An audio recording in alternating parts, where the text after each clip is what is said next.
This is the Coming Home Podcast with John Allen.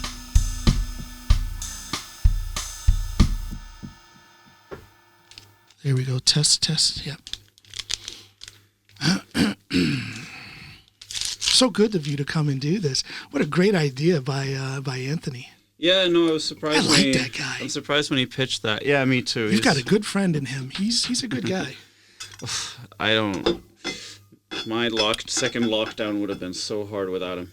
Yeah, you were saying you guys hang out or speak pretty much every day. Yeah. And that was crucial to me. He had 3 months where he went back to Malawi, and that was devastating. Yeah. Shame on him for wanting to go home and visit his people. Home country office. That's absolute BS. But yeah, it feels weird. I was thinking I look so scruffy. It's unbecoming of this interview. I feel like I should switch to my I should switch to my British accent to lend the necessary gravitas. Yeah. You know. That's one way of doing it. No, here we go. Okay, I will introduce. And welcome, everybody, to this rather different episode of the Coming Home Podcast with John Allen. I am not your host today. I'm John Allen, but I am not your host today. I have my friend Eirik Sørvik. He is going to interview me. So this is his show today. We'll see how things go. They'll go, but we don't know how they'll go. I have no idea what questions he's going to ask me, but I'm looking forward to it. So take it away, Eirik. It's your show. I've got the keys to the podcast now? You've got the keys to the podcast. Okay. First of all, that's scary. Is it? I don't know. It's different. Yeah. It's different. Yeah. I always tell my guests, just relax. It's just a conversation. So now I'm putting that mantra into my own head. Yeah. Now. Just relax. It's just a conversation. Yeah. I've never hosted either on stage. I've never been a host of a show. I've never hosted a podcast or anything like that. So this is a kind of a first time thing for me as well.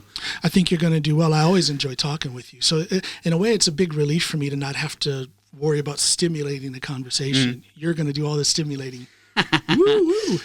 Presumptuous, but all right. I will just start by saying that this was, you recently had my friend Anthony Kalinde on. Yes, shout out to Anthony. Shout out to Anthony, and he's the one who's kind of behind this thing happening in the first place. He felt that, and I'm sure a lot of you guys who listen to this podcast feel the same way, like sometimes we could do with hearing more about what John Allen's about, what got him to where he is. So Anthony was thinking the same, and he dropped my name as a potential guy to interview, and here we are. It was an interesting idea. I had never really thought of. I guess I had an episode way back, like the 4th or 5th episode, where my friend Tiffany Troutman kind of. The meaning was that she was going to interview me, but it turned into more of just a regular back and forth discussion. So we'll see what this is. Yeah, we'll see what this is.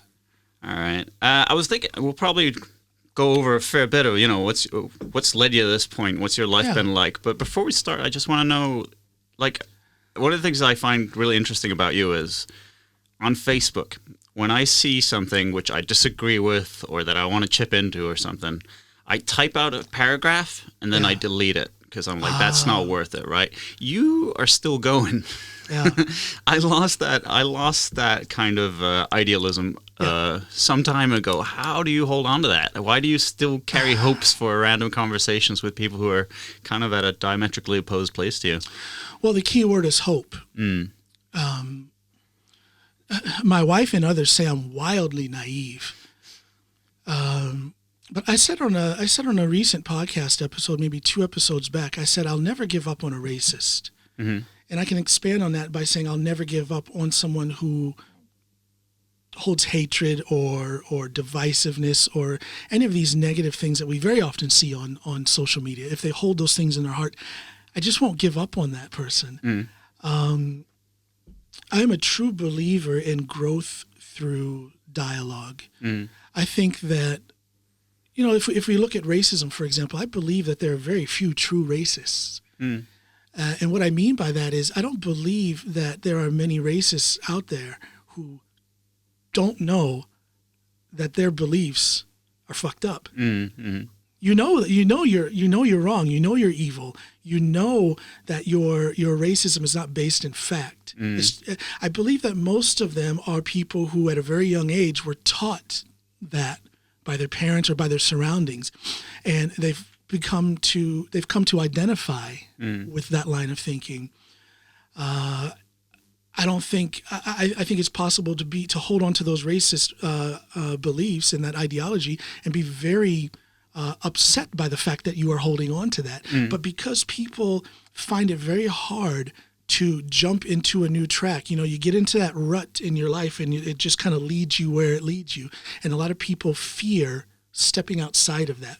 So they hold on to certain things like racism or bigotry or misogyny. They hold on to that because it's become such a big crutch in their psyche. It's become such a big part of their identity. And it's not like I'm trying to preach to anyone. It's not like I'm begging people to hear me. But I do believe that engaging in that dialogue, which you very often see on my social media, it's my attempt to further this sociological experiment called growth through dialogue. And that growth is for me as well. Every time when I think I've heard it all, when it comes to racism or bigotry or twisted so-called political views, somebody will say something else. I'm like, oh my God, do they really believe? And it's fascinating to me. And I try to learn something from it. And I can't learn if I don't have a dialogue. And I believe that's true for everybody. You just cannot learn if you avoid that dialogue with people who oppose or at least think slightly different, more or less differently than what you do. There's so much to be learned there. So I also believe that there can be growth and a gaining of knowledge through observation, so that maybe some of the people who, for example, listen to my podcast or see that exchange, that long, sometimes 150 comment long exchange on my social media, they might learn something, and not necessarily from me. I'm not saying I'm some kind of a guru or something, but they might. I can give you an example. I had a podcast episode a couple episodes back with a Black American, and we think rather differently on how to go forth in our messaging around certain topics, where our goal is essentially the same, but we disagree wildly in methodology. He's accused me in so many words of being soft, of being some sort of a sellout or some sort of attention seeker. Yeah. And that was an interesting conversation for me. I don't know if it was for him or not, but my hope is that my listeners or viewers in that case saw something in that conversation that taught them. Maybe it taught them at the very least, if you're Norwegian and you don't know that many Black Americans, maybe it taught you, wow, they're different. They're not a monolith. Yeah. You know what I mean? So those kind of learning moments, those kind of opportunities for mental or ideological growth don't exist if there is no dialogue. So it takes a lot for me to really stiff arm somebody and never speak with them. I did tell a guy about 4 days ago to screw off from my social media because he was just throwing insult after insult at me, Yeah. at some other people on the page. And it got to a point where there was nothing to learn. There was no dialogue. Yeah. That's not a dialogue.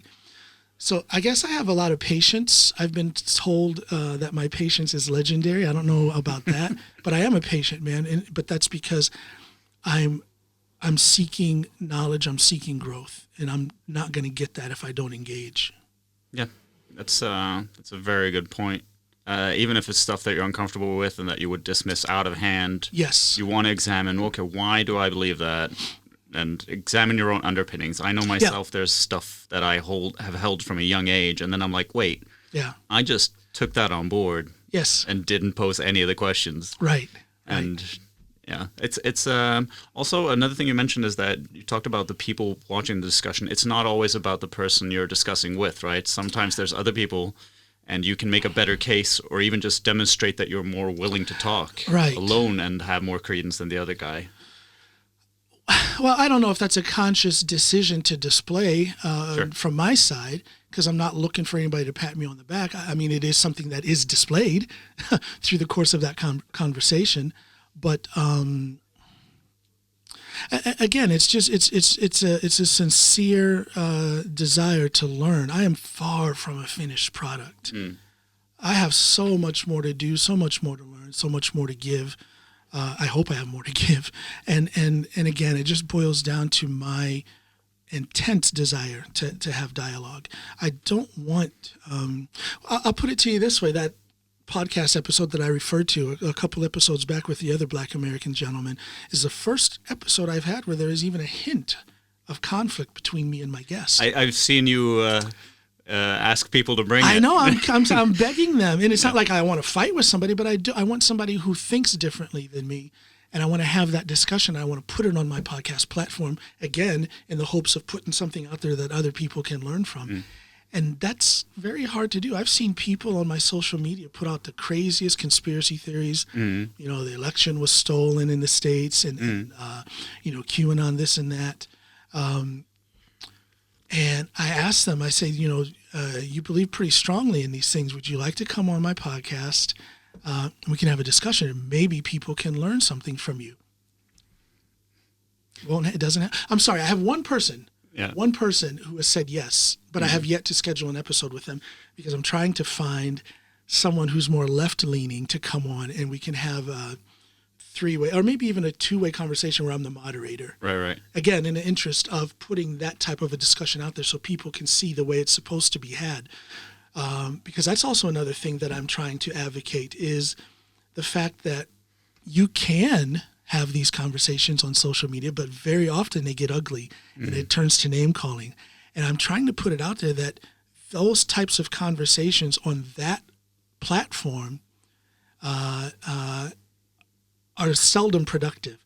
Take it out of that platform and put it in either a face-to-face conversation or at least on the telephone, or even better, on a podcast or a radio show, so that listeners or viewers can see, because I think a lot of people are forgetting that it's possible to disagree without yelling, screaming, name-calling, and hating. Yeah. People are forgetting that. There seems to be certain issues where people are saying, like, there can be no diversity of opinion on this field. There's just what's right and what's wrong. I think that's partly politicization, I think. I think so, yeah. Can I get you to lean in a little better? Yeah, sure. If you loosen this right here, I can't do it myself because my shoulder is messed up. If you loosen that, then you can pull the mic more towards you. All right. Let's see. There you go. And then pull. There you go. Now tighten that up again.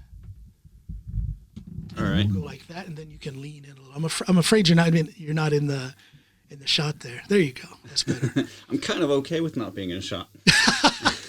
No, I like the, what is that? I don't know, maybe a 7-day stubble there. This takes me longer than 6 days, man. Oh my I don't gosh. lift, there's no testosterone. Zero testosterone. I was joking with you before the show that I look fairly scruffy, and I feel like this is not giving you the due deference required, because you are the guy that this show has been rolling around, who's been pulling it and getting it going and stuff. And I feel like maybe I should be doing a BBC accent just to sort of give the gravitas required for this. Well, today, because I'm a little bit further away from the camera, because we're both here, they can see I have a pair of shorts on, basketball shorts. All right. In all honesty, normally I'm naked from the waist down, and I have about 15, 20 turtles sitting in my lap during every episode. So 15 to 20 turtles, yes. Is that turtle real, by the way? I see your social media's had a... What turtle? I don't know what you're talking about. Okay. I don't know what you're talking about. We're not going to get bogged down in that because people want to get to know you. No, you can ask me about the turtle. Go ahead. I just saw you posting about your turtle, and I'm like, is that a euphemism? Is there an actual turtle in your tub or something that's been brought home, or what's the root of this? What's the root of this? Turtles don't have roots. No, plants have roots. All right. I don't know what you're talking about. I don't know what you're talking about. Ask me anything. I'm an open book. I said, well, you can ask me. You asked me about my turtle. I didn't give you the proper. I didn't give you a very filled out answer, but you can certainly ask. Listen. No. The whole turtle thing is, you know what? Just go to my go to my Facebook, everybody. If you go to my Facebook and then search John Allen's turtle, hashtag John Allen's turtle, and there. It is what it is. Nice I hate that phrase, but it is what it is. Yeah. Hashtag John Allen's turtle. It's a nice little teaser. We'll leave it at that. We'll leave it at that. Yeah. Good question though. When it comes to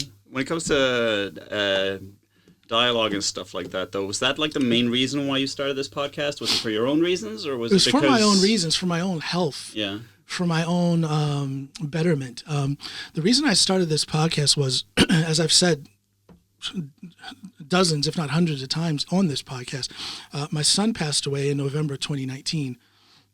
Excuse me. Passed away in November 2019, and it really knocked me out, and I was really down for several months after that. And then in around the middle of February, Snoopy said, or I asked Snoopy, what can I do? I need to get out of this. I can't walk around like this, no productivity at all, constantly having, the facts around his death in my mind and things like that. And she says, well, why don't you, you love people, you're a very, you're a seeker, you're always curious and you're always seeking. Why don't you start a podcast? Now, she had been after me for years to do a podcast. She likes my voice.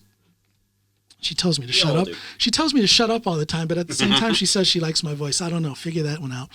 So she told me, says, you really should start your podcast. Get on the microphone and just talk and see what that does for you. And then if you're comfortable with it, why don't you start bringing people on, people who interest you, people who make you curious, people who you think can inspire you or motivate you. I'm like, why didn't I think of that? What a woman. She gave me the tool, or she pointed me to the tool that I needed to lift me out of that and continue on this thing called life, which again is full of growth and gaining of knowledge. If you make it that way, that's the way I try to make it. So I started my podcast for that reason. And every guest that I've invited on, there has been, and this is a shout out to every one of them. I've had 132 or 3 episodes so far. And every guest that I've had on has been someone who has motivated me, inspired me, someone who I think I can learn something from. So every guest that I've had on has contributed to me, growing from the death of my son, from his heroin overdose. So that is and that's regardless of the guest, regardless of what we talk about. And sometimes I might have 2 guests in one day, and I'll have great conversations and I'll feel good and I'll feel very inspired. But then as soon as they're gone, as soon as they leave the studio or we hang up on the video connection, boom, back down into feeling down and out and all that stuff, and thinking about, the depressing and sad things that I think about.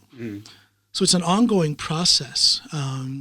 It's like any medication. This podcast is my medication, and no medication, well, I don't know, cannabis might work immediately on a lot of ills, so they say.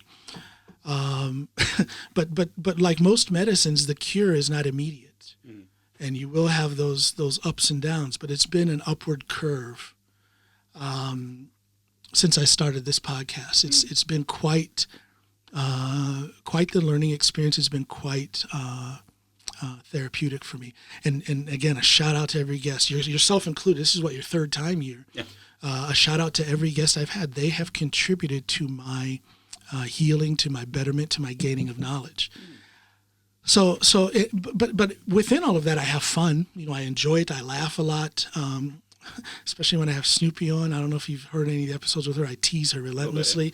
But this is my therapy. This is my treatment. This is my hopefully my catalyst to learning how to deal with the passing of my son, because I don't know how to deal with it. I don't know if what I'm doing is correct. That remains to be seen. But this is what I'm using now. This is the medication I'm using to do that now. Just want to put in a little disclaimer that cannabis is not a panacea. It's not a cure-all. It's not a cure-all. And you're right. And this is Norway, not the United States, where in certain states it's legal to use cannabis. But I think it's a very fascinating history with cannabis about why it has been made illegal and why it is now being made legal. There's a history in that. There's a very interesting story. And I'm not hinting at any kind of a governmental conspiracy theory, but the government has played a certain role in both the legalization and making it illegal in the first place. It's quite interesting to go into that story. I'm trying to find the right person to speak with about the history of cannabis in the United States. I'm not a user. I've never used before, but the medicinal properties of it fascinate me.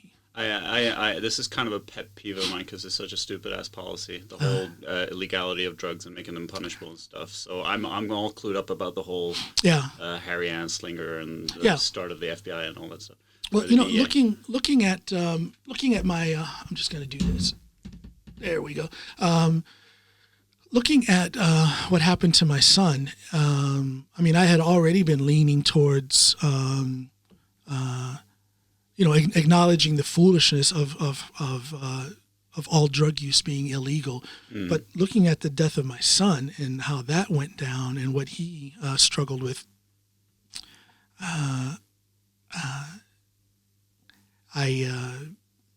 like I said, I'm looking for people with whom I can speak, who can speak to that, to the legality of it, the whole law issue of it. But I'm looking for some medical people to talk about it as well. Yeah. Maybe some sort of therapist who has a lot of experience helping people with addiction problems. There's something that should be done, something that can be done so that these people who are addicted to substances can have a better life. We can be doing better for those people. Absolutely. And that's both here in Norway and back home in the States. Yeah, absolutely. Yeah. I just want to say, too, if you manage to get in, say, experts and people who know about the history of it and all that stuff, if you get to make that full picture of the drug situation, then you're doing a huge service because there seems to be either people looking to tar it or people trying to go like, oh, this is healthy and natural and it's been done for ages. And there's no drawbacks. The thing is if you take cannabis, for instance, it is natural and it can be healthy. In its essence, it is healthy, but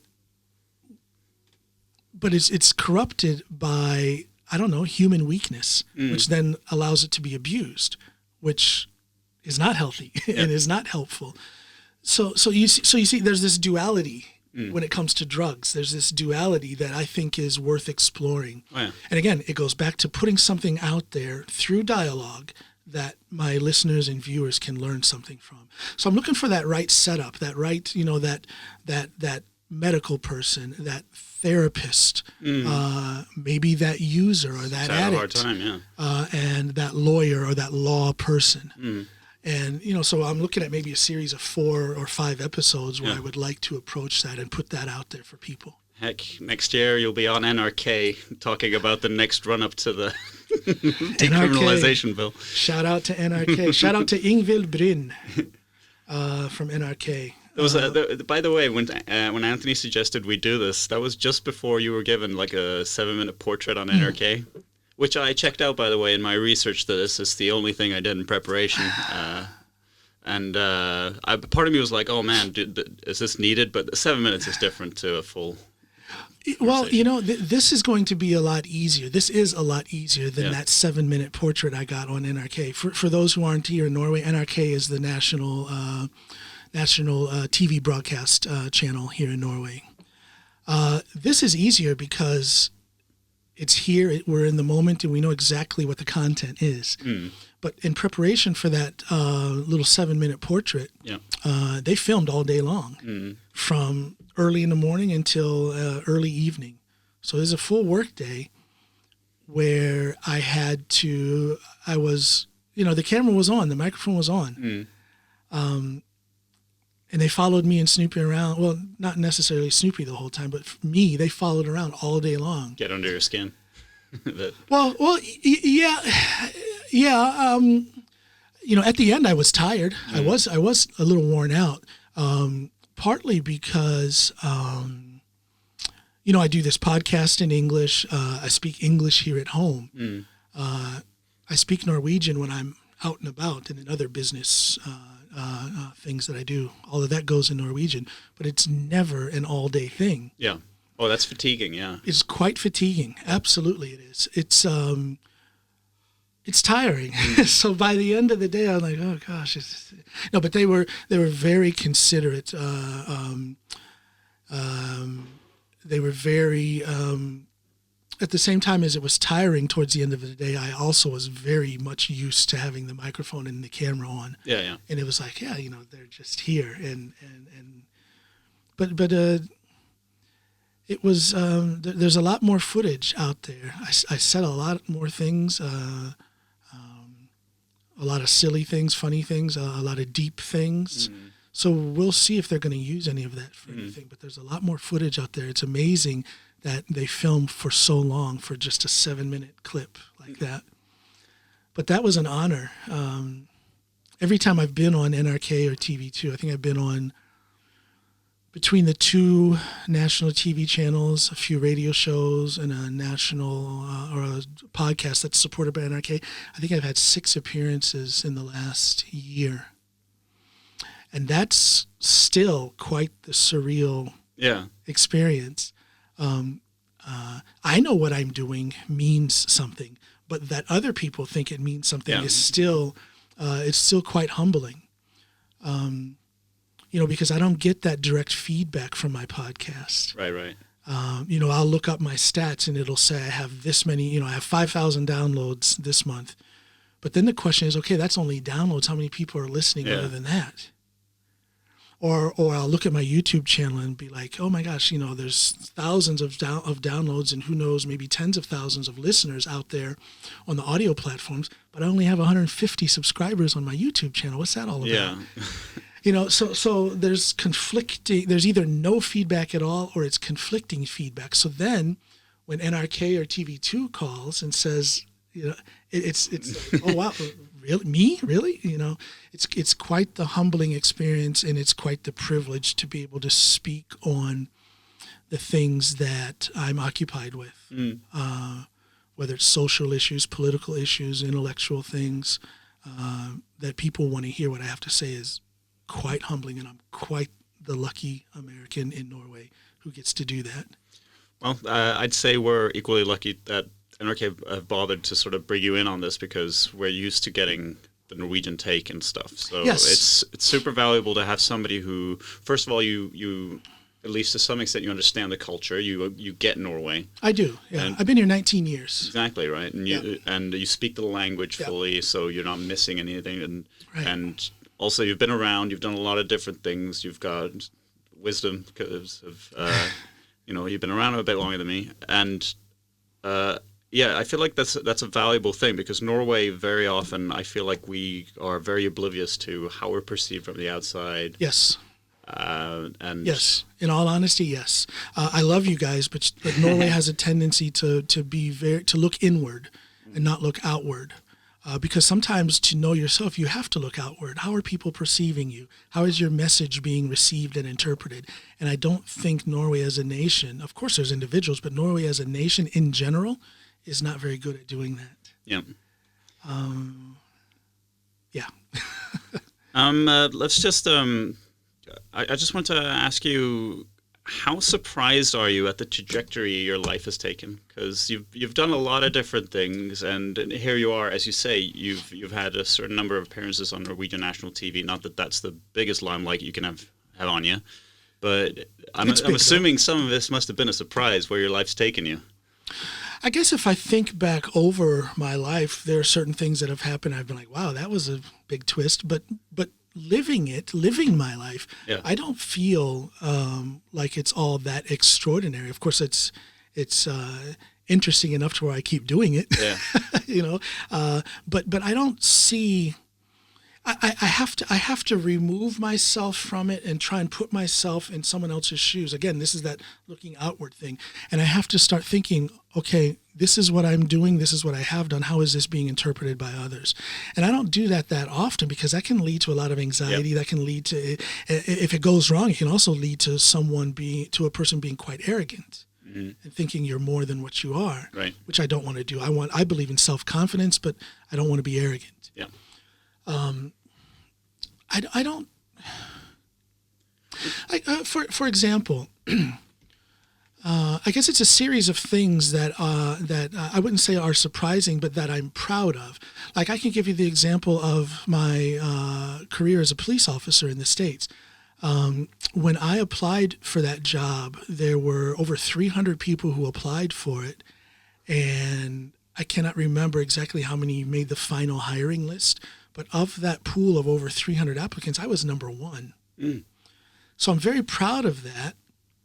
And in my life resume, that is something that stands out, and it's like, wow, that's impressive. But when it happened, it didn't feel impressive, if you know what I mean, because I was living it. I was more thankful than anything else. I didn't think of it being something impressive or something interesting or a milestone or anything like that. It's now afterwards, looking back, that I can say, wow, I'm proud of that. That is a milestone. That was a big crossroads in my life. That was a great achievement. But for some reason, I don't see those things as they're happening. I have a tendency to be, and I was just talking about this with a good guy yesterday. You hear that old adage, you're your own worst critic. And while there's a lot of good in that, there's also a lot of bad. Yeah. I beat myself up a lot. Nobody beats me up more than me. And I get criticized a lot, but nobody does it worse than I do. Nobody does it harsher than I do.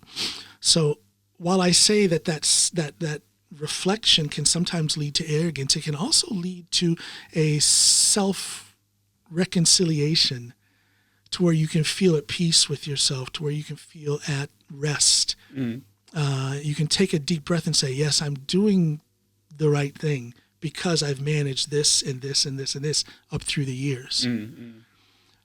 But, going back to the way you formed the question, does it seem surprising or does it seem extraordinary to me? Not surprising, I guess. Taking, for example, the thing being number one on this list of over 300 applicants, I'm not surprised by that, and I wasn't surprised in the sense back then either, because I did the work and I had the background. Yeah. So it matched. I guess things that surprised me are things like the time I got to speak with Eddie Kramer, the legendary producer, produced Jimi Hendrix. He was the sound engineer at Woodstock and stuff. I got to speak to that guy for 15 minutes. Wow. With his full attention. That's something that's surprising. That's something like I can hardly believe it happened. Yeah. I had a 2-hour car drive with Elliot Mazer, may he rest in peace, legendary producer for Neil Young, Janis Joplin, Linda Ronstadt. Right. I got to work with him in the studio here in Norway on some music that I had written. Right. And I'm sitting here with this guy who had a hand in what many think is Neil Young's greatest album, his Harvest album. And that's Elliot Mazer talking to me about my lyrics and saying what he likes about it. Right. And it's like, and I didn't, well, see, now I almost beat myself up because I almost said I didn't do anything to deserve that. Right. And that's what makes an experience like that surprising or amazing. But, okay, looking back at it from the outside, if I was someone else, I would see that and say, yeah, John deserved that. I did deserve it because I wrote good music. I wrote an album which then got pitched to Elliot Mazer, which he liked, which then led to him coming here to work on more music. So, and that's what I mean about if I can, just this process of talking about that experience. I have stepped outside of the experience and I'm analyzing it. How would others see it? Yeah, others would see that and say, that's a big surprise. That's interesting. That's surprising. Yeah. That's well done by John. So, but in the moment, you wouldn't feel like, oh, I took a wild swing and it paid off, or it seemed like you followed a natural, obvious progression, and there's no big surprise that you wound up where you are considering each step. No, because in those moments, I am very much in that moment, and I'm like, wow, this is Eddie Kramer. Nothing is going through my mind about speaking about what it took for me to speak to Eddie Kramer or to have a 2-hour car ride alone with Elliot Mazer. Nothing is. That process doesn't happen again until later, sometimes much later. Yeah. In that moment, I'm just enjoying it. That wow, I think for me anyway, and maybe this goes back to my time in the Marines or my time as a police officer, but I guess I've learned to calm myself in those moments of where it's naturally where it's normal to be excited. Mm-hmm. I calm myself so that I can see, feel, hear, experience everything that's going on. Keep your eye on the ball. Yeah. I remember meeting Elliot Mazer. I walked into a room and he was sitting there waiting to say hi. And I had just a heartbeat where I was like, oh, Elliot. But then after that, everything was, I wanted to be there in the moment and experience as much of Elliot Mazer as I could. And it's that process of staying calm and staying in the moment, not thinking about, am I going to, because this is something a lot of people talk about when they meet a celebrity or somebody they think is important. Right. They always worry about saying something stupid. That just doesn't happen. Doesn't happen if I'm on television. Doesn't happen in situations where I'm meeting somebody famous like that. I'm so much in the moment. I just want to enjoy it. Yeah. Yeah, I can relate to that. Like, I'm not one of the people who'd be like, I'd want a picture or an autograph or something like that. I'm busy meeting this guy, Let's make sure that etches into my brain. I get the most out of it instead of just having a signed little trinket. But that little trinket, that little memory is, I'm not the kind of person, Snoopy sometimes if we're out and about, she'll have if we're doing something special on vacation, she loves to have that camera. She wants to take pictures of me and stuff. And I'm like, put that camera away. The experience is here, Yeah. I would rather, 10 years from, of course it's nice to see a photo from 10 years ago. Yeah. And then you go through that,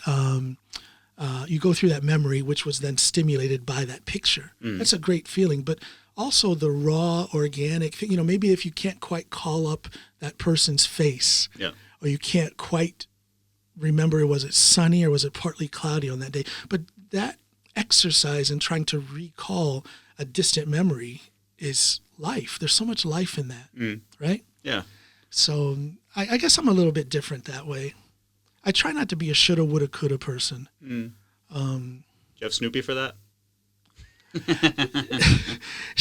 But see, we have a good balance. I don't want to hang her out there too much, but she's in many ways the opposite. She will rehash episodes in life. She will talk about what should have been done. But there's a learning moment in that. Because you can prepare yourself for the next time when you come across a similar situation. You have then vocalized what went wrong, you've spoken on it, and it's sitting there on your hard disk, and it will guide you if a similar situation comes. Yeah. I'm more fly by the seat of my pants, fly by night type of guy, whereas she is more of the critical analyst. Yeah.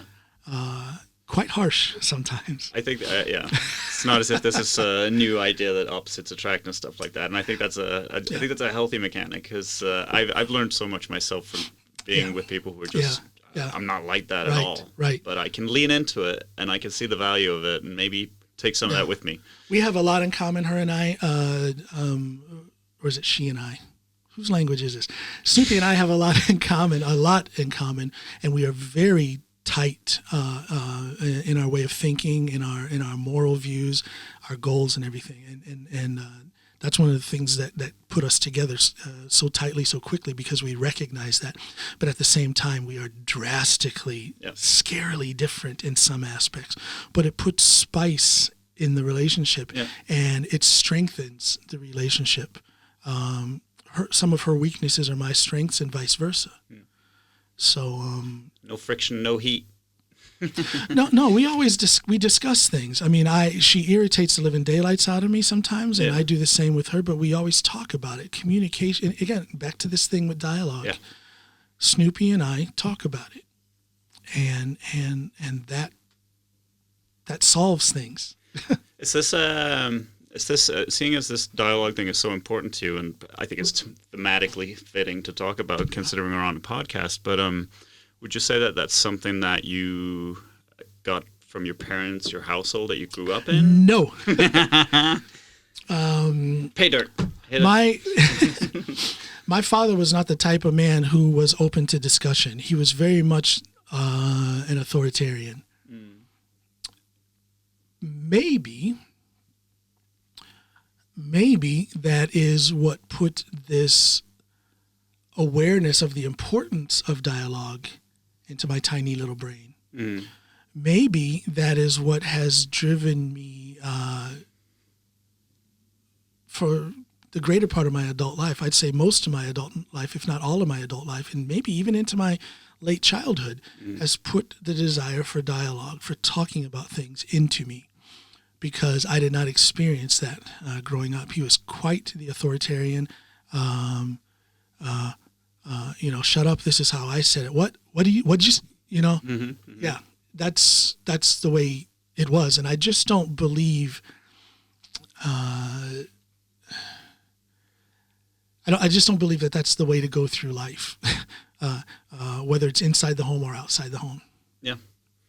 Yeah. It's quicker and easier sometimes, but sure, it's quite effective. Yeah, I work with kids in the first grade, and there's a strong authoritarian inkling in the back of my head that I try to fight off. Yeah. Now Snoopy and I have two kids, two teenagers, 15 and 13 years old, and they're going to listen to what we have to say. They're going to we're going to insist that they do the right thing, but that absolute refusal to have any kind of dialogue is just not something I can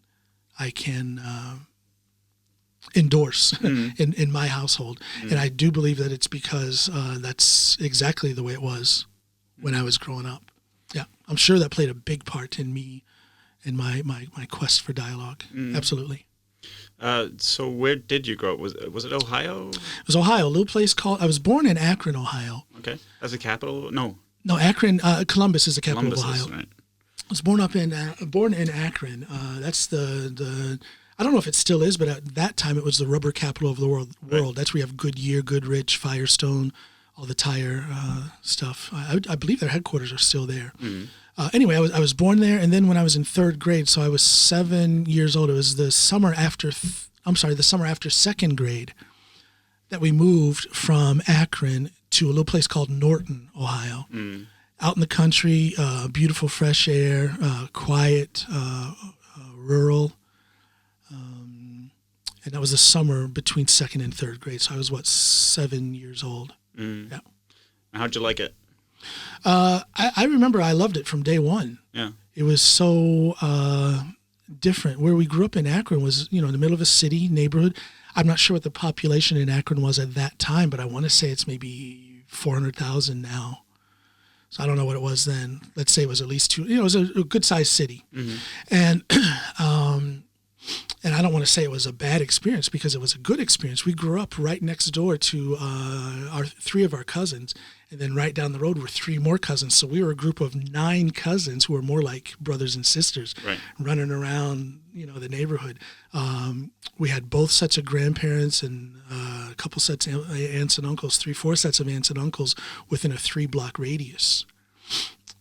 So that was a great way to grow up. But I should ask my mother about this because I don't know, but I would imagine that at that point when we moved, they probably started to see some things changing in that city because the way it is now, I would not want to live there. I would not want to raise my children there. I'm sorry to my friends back home who are either in Akron or in the Akron area, but Akron is a dump as far as I'm concerned.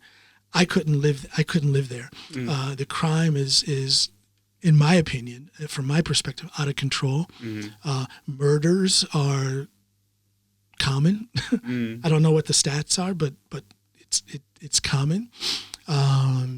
There's issues with racism and segregation there. And I would guess that my father was a police officer, a high-ranking police officer for the Akron PD, and my mother worked in the federal court system. Right. So they had the means to move us, and they did. And I would imagine it's because maybe they saw the writing on the wall about what was happening. They would have had their finger on the pulse in terms of... Probably, absolutely. Yeah. Especially my father. I mean, local cop, know. So I would guess that they saw the writing on the wall, and that's why we moved. So we go from that city environment to quite the rural environment where... I can remember. Here's how. I mean, there were so many changes, so many things that were different. But I can remember maybe the first or second day after we had been out and meeting some of the kids. I can't even call it a neighborhood. We just called it the kids on our road. Right. After meeting them and playing with them, and I came back to get a drink of water, maybe to eat lunch or something. And my mom says, you out there, you having fun? I said, yeah, I need to eat or drink or whatever. And then we're going to go back out. We're going in the woods and we're going to go down by the creek. The creek, not the creek. Yeah. Not the creek, the creek. Acclimated quickly. Very quickly. So there was small changes like that. This whole experience with having in the city, it was pretty much like a postage stamp front yard, just a little square grass, in the back. And here we had an acre and a half, which was like 6 mole. Mm. And then behind that was acres, maybe 100 mole. So suddenly you're free range. And then you go across the street and there's like 5, 6, 8, maybe 1,000 square mole. Yeah. To use the Norwegian measurement for land. So a lot of open space, and it was fascinating. Yeah. I can remember that's where my love of nature started. I was going to say, it wasn't wasted on you. You were an outdoorsy kid. Absolutely.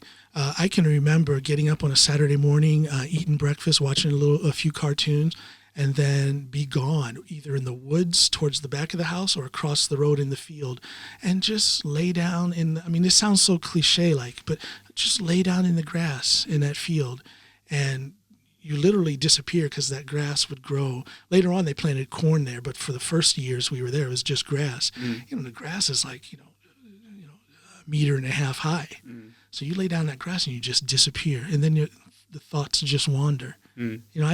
I did that a lot as a kid that age. So it was quite formative for me. But it wasn't all roses. Right. Because the first day of school, 3rd grade, remember, first day of school, and this is after a whole summer of playing with kids and having fun and all this stuff. The bus pulls up. I've told this story before on the podcast, but a lot of people may not have heard this. The bus pulls up. My sister and I are there at the bus stop, and the door opens on the school bus, and we hear all the kids on the bus. I don't know how many. There were 20, 30 kids on the bus. All of them chanting, ooh, ooh, send them back to Africa. Ooh, ooh, send them back to Africa, right? Yeah. Now, here's how innocent we were. Right. This is childhood innocence. My sister and I were so innocent. We had no idea, no recognition as to the racist, disgusting racism in those kids chanting that. Yeah. It just sounded, you go to a soccer match. It's just a chant. You go to a soccer match and everybody's chanting, and you get a little chills, and you're like, oh, or whatever whatever you crazy Europeans do at these soccer matches. Excuse me, football matches. I'm not that fussy. Yeah. And so it was just.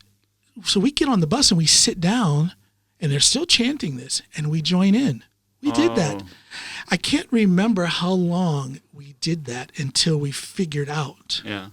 That the ooh part was like them making ape sounds, and send them back to Africa. It was us that they wanted to send.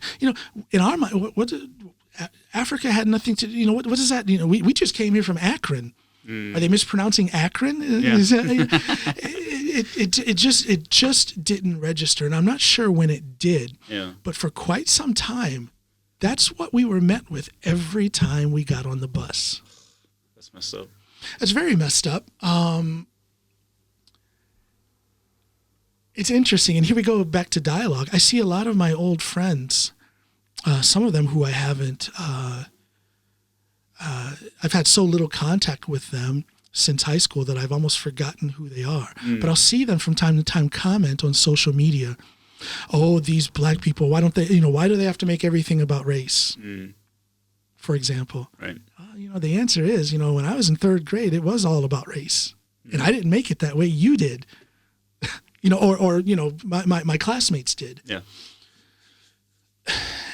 And it's interesting and to tell the truth, quite sad that I see some of those old classmates who have that way of thinking about racism when that is what I was met with. Right. When I first came there. For them then to be dismissive of it when it's amazing. You get it from kids at that age. It is absolutely amazing because I know they remember. I know they do. Because it wasn't just in 3rd grade. There were I would say up until I was in 7th grade, Because in the States at that time anyway, you had middle school, which was 5th to 8th grade. So the 8th graders, they were the big kids. And I was consistently challenged because I was very athletic, but I was also black. Right. So there was this challenge thing that some of the white kids, the white boys, saw in that. So they would challenge me all the time. They would call me nigger. They would do all that stuff. So I was fighting rather consistently up until 7th grade, when by that time, I guess it took them that long. I never lost a fight. I whooped a lot of ass up through those years. Yeah, I was always extremely athletic. I mean, very athletic and bigger and stronger than everybody else. I was never taller. I was always kind of stubby, as I still am, but bigger, stronger, and more athletic. But they just didn't give up until I was in 7th grade, and by that time I was so much more physical than them that finally that racism, that torment from those people who were being racist to me stopped. Now, I've said before that I don't think very many of those kids were racist. And here's something that I have an inner debate about, and I'd like to externalize that debate. But I've said before and thought before that those kids weren't really racist, because how can you be, 7, 10, 14 years old and be racist? You don't know anything about life. How can you be a racist? How can that racist indoctrination already be so embedded in you that you can call yourself a racist? That's like, I don't believe that like a 6-year-old can say they're religious. Right. They can have begun to learn about religion, but how can they be religious? They don't know enough. They don't have that life experience. So I've always said, and I don't know if this is me trying to protect the nostalgia of my hometown, right? But I've always said that I don't think those kids were truly racist. I think they were just repeating the behavior they saw from their parents. Yeah, I was going to say monkey see, monkey do, exactly. Ironically. Well, I was the monkey. I was the black kid. No, I'm switching it. No, yeah. So yeah, monkey see, monkey do, and I've always held on to that. But then the question is, and I just have this internal philosophical dialogue or debate with myself. The question then becomes, well, when did they become racist? Yep.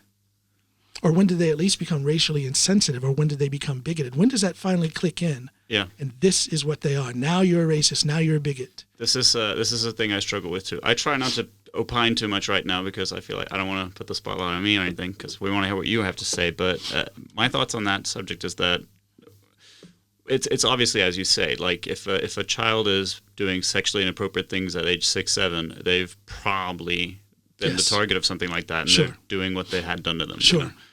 But and you want to be understanding of that and be like, oh well, this guy had no chance. He's going to wind up on the road he's at. But at some age, you have to be like, okay, you're your own agent. Yeah. You're going to have to take some responsibility. We wouldn't have a legal system if it weren't for that, right? Right, exactly. So that's a real tough one. But I think everybody could benefit from the exercise of being like, okay, what made them this way? Nobody wants to be a bad person. Nobody wants to be disliked. No.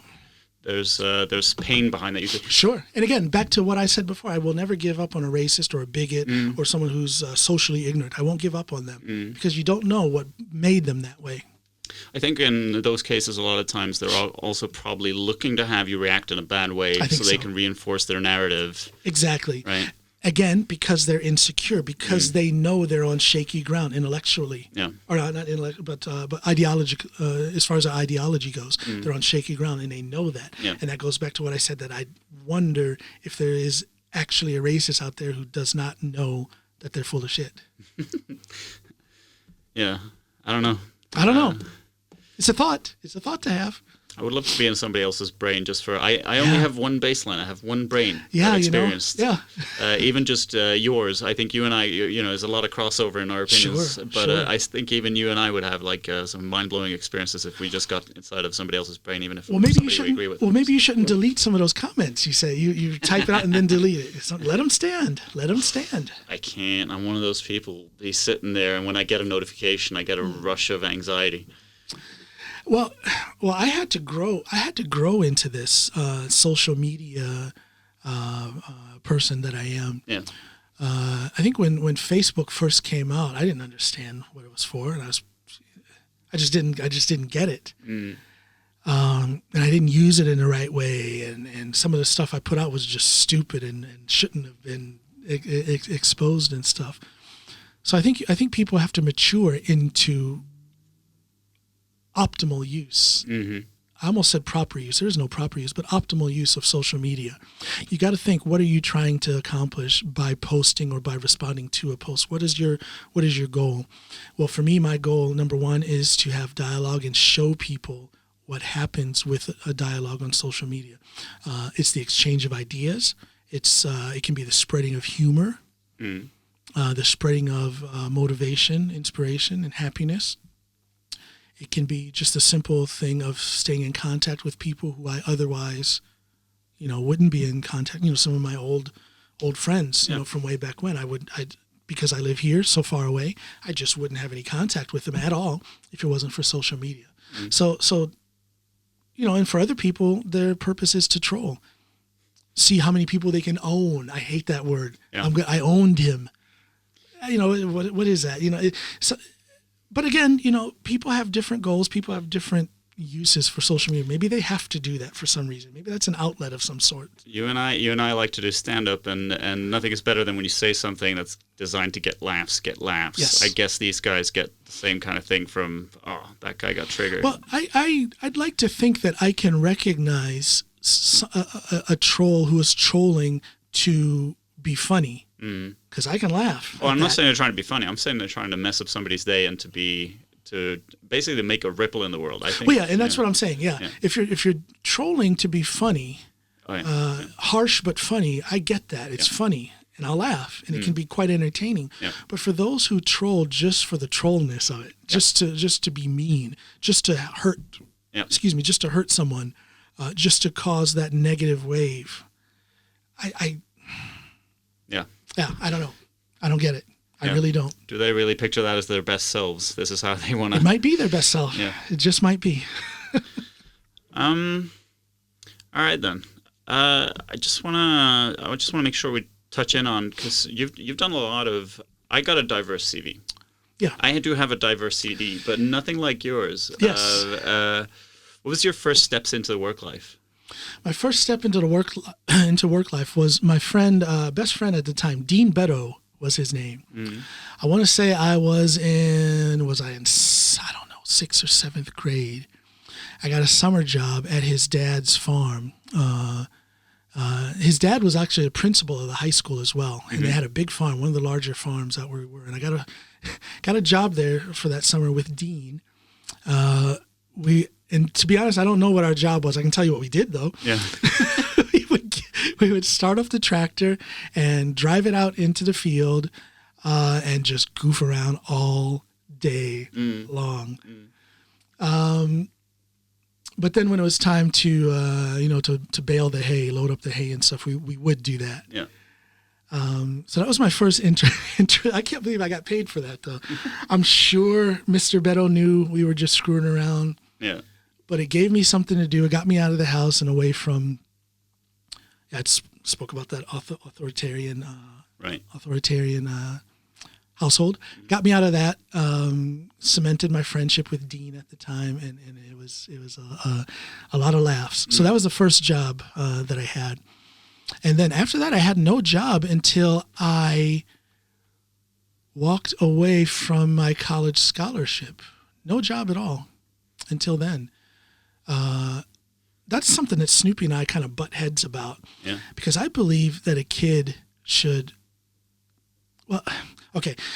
we live in the city now, so I understand that there's not that opportunity to be outdoors in a outdoor fantasy, like 100-acre woods like Winnie the Pooh and Christopher Robin had. You can't do that here in the middle of a city.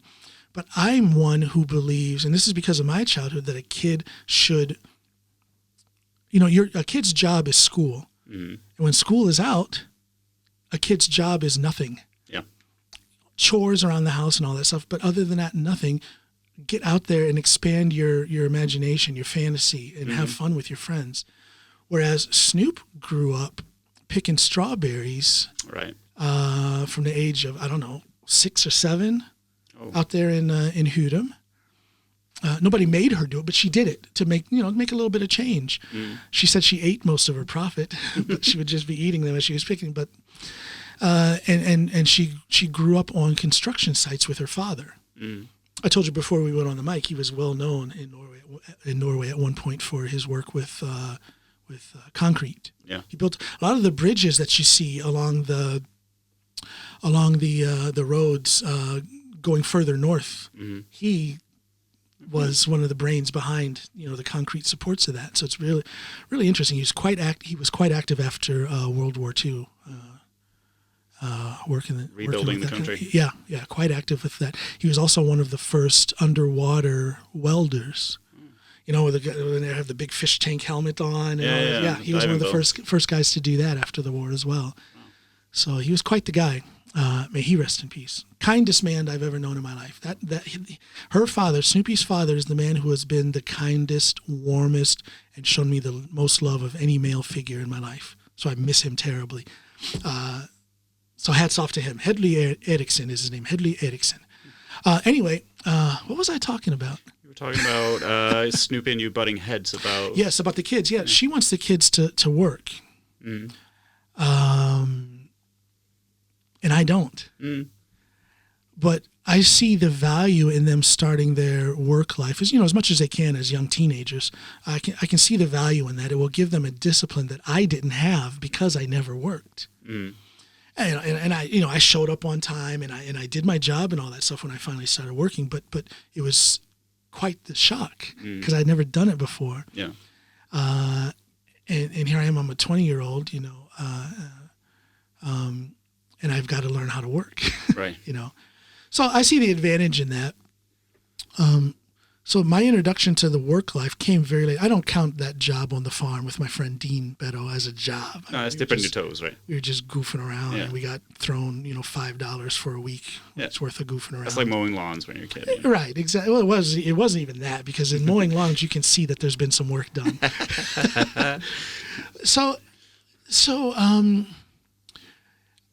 But I guess I got a work ethic in college at the University at Ohio University as a football player. I got a football scholarship. Okay, I was going to ask you what the scholarship was about. I assumed it was something to do with that. I was a badass in American football. I was a running back. So I got a full scholarship to go to Ohio University. And I guess let me go back. Even before that, I had a work ethic because of my sports athletics already. Starting in junior high, that work, and that's what made me such a good athlete. I very quickly recognized that if you do the work, you will get the results. I noticed that immediately. So all I did was then nurture my talent by training harder and more effective and more and feeling those results. And okay, so if I do this now, I'll get better results. Oh yeah, that worked. If I do this now, so when other guys on the football team, we would run the bleachers, run up the stairs and down, up and down. When they were done, I would then go and run sprints extra by myself. You were that guy. I was one of, and I was one of the guys who was, I was already lifting weights at the age of 10, lifting weights at home. I was one of the guys who had a quite structured training program already by 8th grade, by the age of 12. Structured program, with progression and everything. I didn't just go in and throw some weight around like most of the other kids are doing. I had a structured program. So you had targets. Exactly. So I knew that thing about setting goals, about having discipline. So I wasn't clueless when I finally went out into the work life because I had that athletic background, which I think is quite transferable over to life. Absolutely, in general. Especially when you talk about team sports where you have to relate to... Absolutely. Well, I would say even more when it has to do with the individual sports, for example, bodybuilding or now powerlifting for me. Okay. Because then you are relying... Okay, yeah, you learn something about teamwork and stuff in team sports, obviously, and the value of that and how you deal with different personalities. But in an individual sport like powerlifting, you learn about yourself. Right. That's your greatest asset. Can't rely yourself. on anybody else. Exactly. Your greatest asset is yourself. Yeah. In a team sport, if you slack off for a whole week and you're not training properly or as intensely as you should, your teammates can pick up the slack. But in powerlifting, if you don't train properly for a competition, you're not going to do well. It's also the other way around, though. You can let down the rest of the team if you don't do your Yes, part. and again, there's the value of teamwork. Yeah. Of team sports, rather. That lesson in teamwork is there, front and center in team sports. But Absolutely. I'm sure that's the case in powerlifting and stuff too. Like you have coaches, you have people around you, and you have to. I don't have coaches. Oh, actually. well. I am one of those people who, in the States, people will, it's a larger powerlifting environment, so people will train together and learn from each other, or they'll pay for some rather expensive but highly competent. In fact, the episode coming out tomorrow, I'm speaking with a guy named, you guys will hear, I'm speaking with a guy named Ross Lepola, who works for RTS, Reactive Training Systems, which is one of the most productive. I do believe on a world basis, they have the most world champions of any training system out there, based in the United States. And so people in the States have that kind of access to expert training. Here in Norway, you have your club trainer, and many of them are quite good at what they do. You have the national team, landslag's trainer, highly competent. But I'm in this special situation where I don't like people. No, I don't. It's very rare, now because of my injuries and whatnot, I'm not training hardly at all. But when I do train, I train alone. I have now I have my own home gym. Before I got my home gym, before COVID hit, I was training at a gym here locally, not at the club, not at the powerlifting club, but at a regular gym where on Sundays, I have a couple of good friends of mine, Knut Olav and Lars and Anders, a couple, 3 good friends who on Sundays would usually show up. And they would motivate me, and they would be there, supporters, and they would train somewhat with me. But for the most part, I was alone on those Sundays. And then on my other training days, I was alone. Now, I have a Norwegian lady who lives in the States, named Hege Nielsen. Usually she spends the summer here in Norway with her mother. And when she's here, she and I do train together. And when I've posted training videos, I'll hashtag tiny little coach. And that's her. Mm-hmm. A lot of people think that's Snoopy, but it's not. It's my friend. It's my friend Hege. Yeah, that would have thrown me. Yeah. It's my friend Hege, and we do train together. But she's not a coach per se.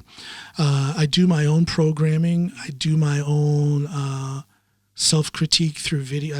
I take videos of my training sessions. So even. As I say, powerlifting is an individual sport. For me, it is even more individual because I am not training at the club. I haven't hired a trainer. I'm very much alone. And I joked and said I don't like people, but I guess when it comes to training my powerlifting, I don't like outside influence. For me, it's so cerebral. Even on those Sundays, and don't get me wrong, I love those brothers who show up on those Sundays, or used to show up when I was training at that gym, would show up on those Sundays. I loved the motivation. But when I would get under that bar to do my lift, and that was my squat day on Sundays, when I would get under that bar to squat, it's all business, and I'm not really listening to any coaching cues or anything like that. I'm doing this lift, and it's very cerebral, and it's tunnel vision. When you say cerebral, is that like how it is for you? You're in your own head yes. and stuff? Okay. I mean, I have a routine. I'll try and verbalize it. Sure. My belt is always hanging over the bar. Grab the belt. Put the belt around my waist. Don't close it up yet. Deep breath. Deep breath. Deep breath. Put the belt together. Grab the bar. Deep breath. Deep breath. Under the bar. Stand up. Step, set, squat. That's my routine. And it's the same. I could repeat it again, and I would say the exact same thing because it's the same routine. And if I had a coach there saying, tighten up, lift your head, it's going to break that mantra. It's going to break me out of that pattern that I've created for myself. And I believe that focus is what put me on the path to to holding the Norwegian raw utstyrsfritt, as they say here in Norway, the raw squat record, which I got at the age of 50. Pretty darn cool. It's very cool. It's very cool. I worked. You know what? I want to say that is one of my greatest accomplishments. I mean, it doesn't mean anything. It doesn't bring me fame and fortune, but it's one of my greatest accomplishments because from my very first powerlifting competition, which was here in Norway in 2015, I won the Østafjells Regional Championship and set a squat record. For my age group, not an all-time record, but for my age group, I set a record that first competition, and I didn't really know what I was doing, didn't really know what to expect. I hadn't had optimal training. I was nervous, but when I achieved that, I says, I think I know what I can do. I think I'm gonna go for the all-time squat record. And then a couple of days after that, I stopped saying I think I'm gonna. I said I'm gonna. So everything I've done, it has been a film going in my head where I've been repeating that scene where I have that bar on my back and I'm squatting, 300x pounds and getting that record. When you put that much thought into something, and again, here's where athletics can be transferred to life. When you put that much thought and time and visualization into something, and when you achieve it, it says something about your character. It says something about what you can achieve outside of that. What I went through in boot camp and how I did in boot camp, in Marine Corps boot camp, told me a lot about who I am and what I'm able to achieve. What I did as a police officer told me again who I am and what I can achieve. And everything I've done in my athletic career has lifted me further and told me that I can achieve it. I'm just so proud of that achievement. Not only is it the all-time record, it's a record that I got at the age of 50. So if you're out there and you're telling yourself, and I know people do this, especially men, will tell themselves, "Oh gosh, I'm 35. It's all downhill now." Really? Is it? Does it have to be? Do you want it to be? Because you can continue to perform physically. You can become a better performer physically as you age. Of course, it's going to stop at some point, but who says it has to stop at whatever age? There are second acts. I can point you to my man, John Allen. And there's third acts as well. The third act will be coming soon. Right now, I'm down for the count because of all this neck surgery and all these shoulder surgeries. I have at least 1 or 2 shoulder surgeries to go. Timing's pretty all right because the world was at a standstill anyway. No, I think so. I started this podcast. The world was at a standstill, but I got around that standstill by just buying what I needed for my home gym. I have everything I need here at home to train powerlifting, which I think is going to make it an even more alone thing, an even more cerebral journey for me, because now I'm literally alone with 0 distractions. And of course, I will miss having people there, and I'll invite people to come here. Or maybe sometimes I'll show up at the powerlifting club or I'll show up at the gym. But I can see going forward in Act 3 of my athletic career, high school and college football was Act 1. My most recent powerlifting prestations was Act 2. Act 3 is going to be even more of a solo thing, even more cerebral. I can see it coming. But I'll invite people in, or I'll go visit other gyms and train. No, that's pretty cool to be able to reach a summit, even though I keep downplaying, winding up on TV in Norway, taking records in Norway. It is a small pool, but it's still pretty cool to become a big fish. There's motivated, driven people in Norway too, and you flew past them. Well, thank you for that. But that's good that you say that, because you're in the fishbowl that you are in, and then the question becomes, well, what are you going to do while you're there? Yeah. So that it's not that big of a pool to pull from. That is quite true. But then you could flip, because a lot of people, and they've done this quite recently on my podcast. Someone has kind of thrown that in my face, right, in a real snarky way, and I wish they just would have said it straightforward instead of trying to be cute. Yeah. But they tried to say something like, "Well, you've been here for almost 20 years, and you've had a lot of time to do stuff." and Norway's not that big, and da-da-da. It's only because you were a cop at one point, and da-da-da, and this and that. And I could flip that and say that, yeah, because Norway is such a small place and there aren't that many people to compete against, how come you aren't a superstar? I was going to say, yeah. How come you aren't a superstar? Yeah. But that's not my way. That's not my way. And this person was a guest on my podcast, and I don't want to. And again, I'm trying to. And you get a read for people. You can read who you can say something like that to, and will they explode? And it's going to degenerate. The dialogue is going to degenerate into insults. You know who those people are, and you just kind of weigh things up. You take a deep breath, and you display that so-called legendary patience. Yep. And you just go on. But I mean, it's a good thing that you brought that up, because I'll say this, to that person, like I said, I was tempted to say, well, why aren't you a superstar? Because Norway is so small. Yeah. But I will soften it up and kind of redirect it and put it out there as a motivation to anyone who may be listening. And I'll say, yes, Norway is a very small place. And within this small place, you can really shine if you nurture your talents. You have to first recognize your talents. What are you good at?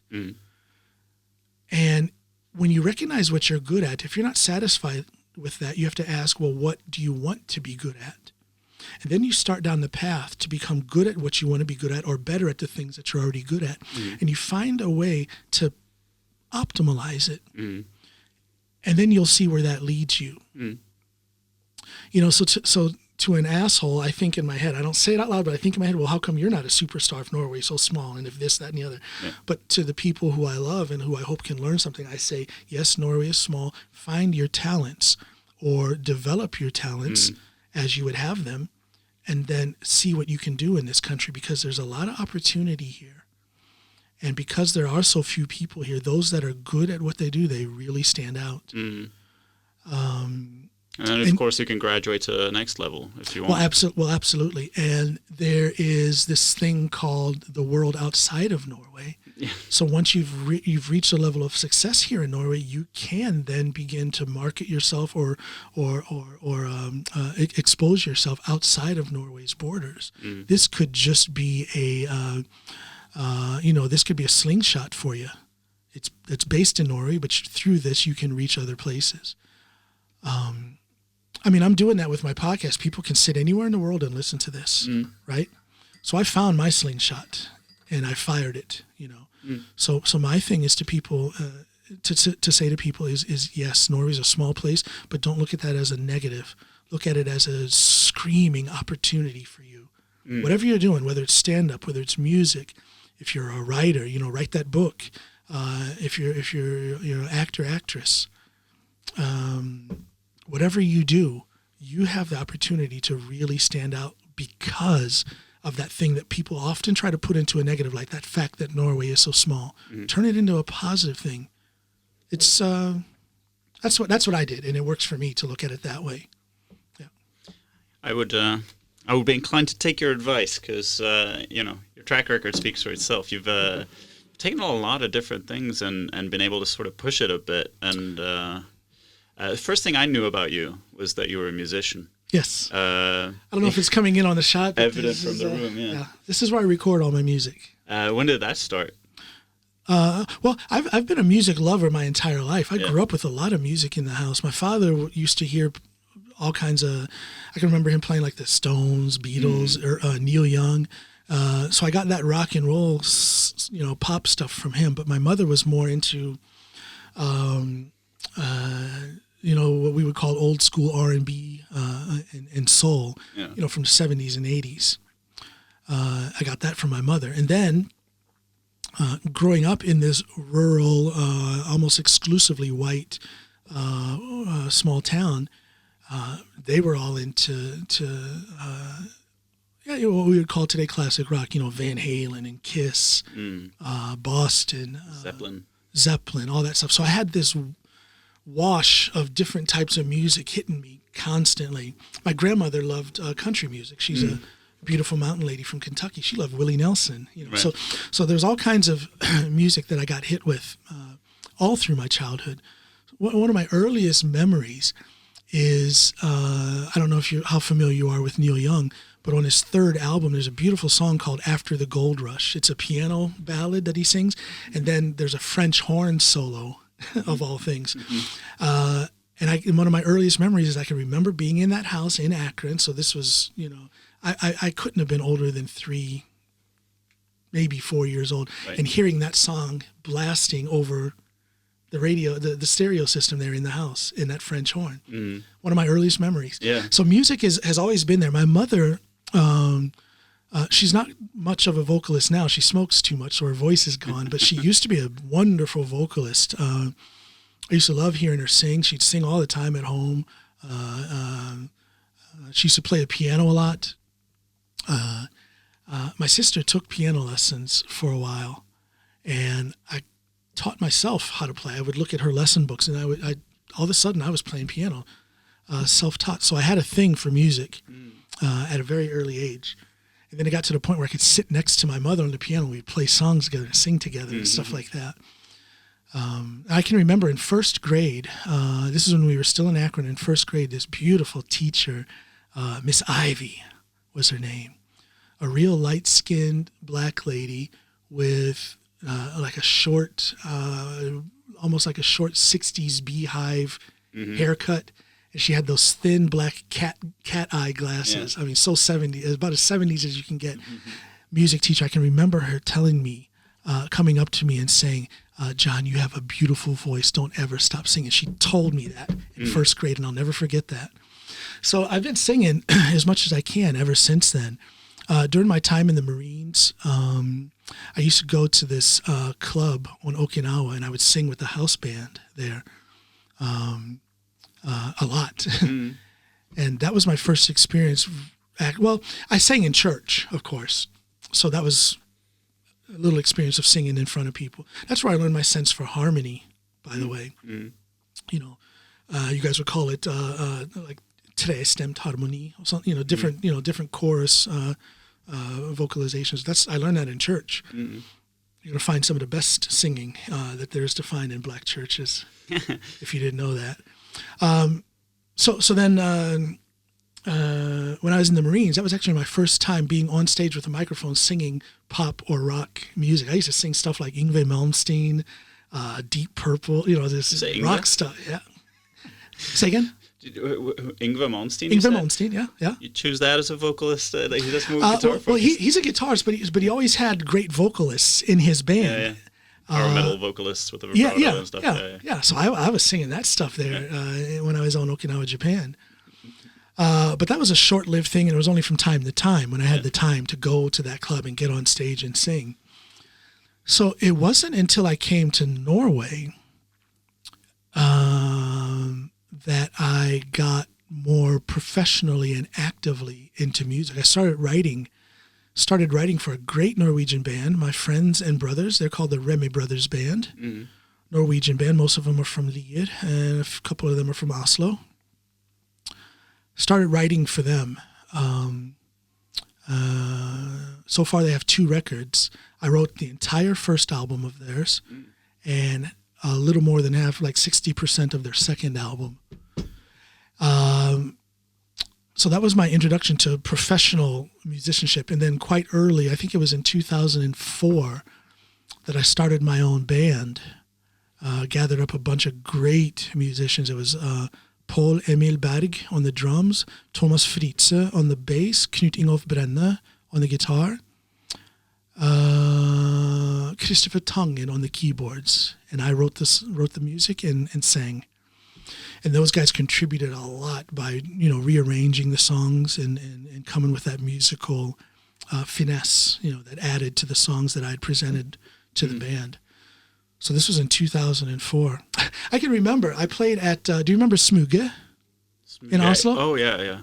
Legendary, I believe they've reopened, but they're called something else now. But back then they were called Smuge, and they were legendary, famous. Prince played there, like after shows. I remember the name. I was too young to hit up the scenes. It might be before your time. Yeah, Prince played there. Eric Clapton has been there. I believe Bruce Springsteen has walked in unannounced and played there. And John Allen. And John Allen has been there. It was, I believe it was in 2005 that, because let me back up a little bit. My dream, and I had heard about Smuga before I came to Norway, because like I said, all these famous artists and musicians had played there. So when I came here, I'm like, I would love to perform at Smuga. But you never really think it's going to happen. It's just something, it's like a what if, Yeah, right? yeah. So they used to have this showcase evening where new and unknown, or not necessarily new, but an unknown band or artist could open for a known artist. And Snoopy, in all of her aggressiveness, pitched me and my band called Loyal Oak. John Allen and Loyal Oak was the name of your the production act. company, right? Yes, yeah. I'll tell you where the name Loyal Oak came from later. But so Snoop goes in there and really hyped us up and told them, we got a spot. And I wish I could remember who we opened for. It was a girl group. I'm sorry, a female group, 3 vocalists, and I believe they played acoustic guitar. And I cannot remember who they were. If you guys look around 2004, 2005, who was popular, you'll find them. It was 3 Norwegian ladies that we opened for. So we go to Smuga, and I believe it was like the second song that we had. The first song was kind of rockish. Second song was a little more funky. And there's this breakdown in the song where the band just kind of vamps a little, and I've sang a couple of verses. So I'm like, hey, let me say something to the crowd. So I said, and this is a funky song, right? Mm-hmm. But cool slap bass and all this stuff, real funky. And I say to the crowd, y'all can dance if you want to. All right. And the whole crowd is just standing there looking at me like, why would we do that, right? Yeah. And I'm like, oh my gosh, this sucks. They hate me. Yeah. But then I just stopped trying to relate to the crowd, and I just had fun. And I got through the set. But I'm thinking, okay, this is an important gig. This is Smuga. The word's going to get out that I suck. Yeah. I ruin things for the guys in the band. I get off the stage, and I couldn't leave for like an hour and a half because everybody was coming up, complimenting me, wanted to talk, and it was my introduction to how different a Norwegian audience is compared to an American audience. They were sitting there. Some of them were literally like this. Yeah. And with this, the furrow. And that doesn't tell me that you like what's happening. That tells me that you're really skeptical and you're just not into it. I'm guarded. But I found out that, at least at that time, the people who would go to Smuga, especially on these showcase nights, they were the professionals. They were musicians themselves. Some of them were managers, so they were in the business. Yeah. So they go there maybe to enjoy themselves, but they go there to analyze. Yeah, but I didn't know that. Yeah, that's a totally different thing. I remember I was doing stand-up a while ago, and there's this guy who's way more profile than me. He regularly gets to do like 20, 25 spots all over the place and stuff, right? So he's got some profile, and I see him at open mics, and he'll never laugh at any jokes, generally. And he'll be sitting there and he'll be looking at the crowd for most of the time. He'll find a vantage point in the corner.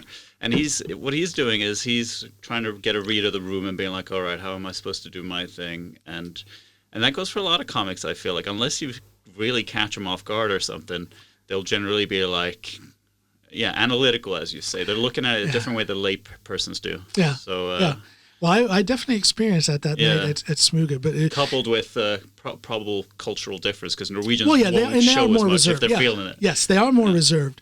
But again, I didn't know that. Yeah.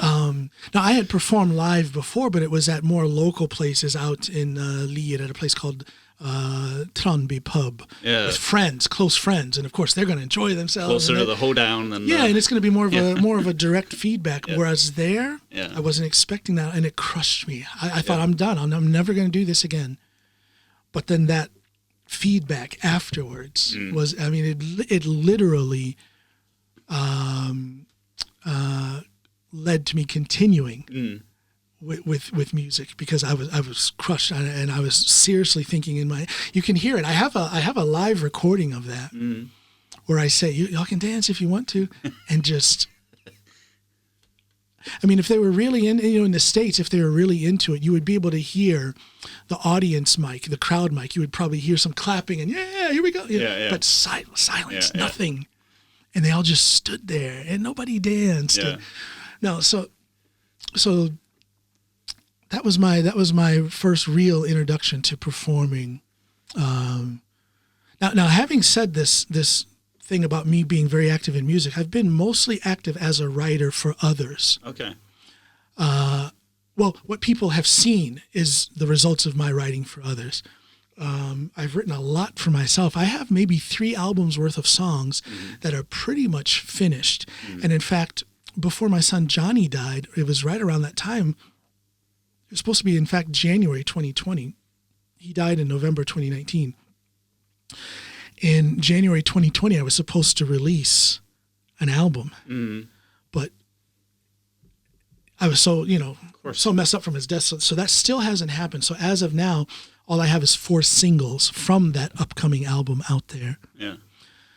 And I guess it's a musician's curse, or it is for me anyway. If I sit and listen to my music for too long, right, and I do that critique thing, it's not that I'm not satisfied with what's there, but it's that I can do something better production-wise, or maybe I can add this or change that. So now I'm in this position where I could give out that album now, but I'm kind of in this frame of mind that I can do better. But then physically, I can't do that betterment of the product because I can barely last, 10 minutes with a guitar because of my shoulder and now because of my neck. So I just don't have the physical capabilities of, turning on the microphone, sitting down in front of the mixer and performing anything of substance.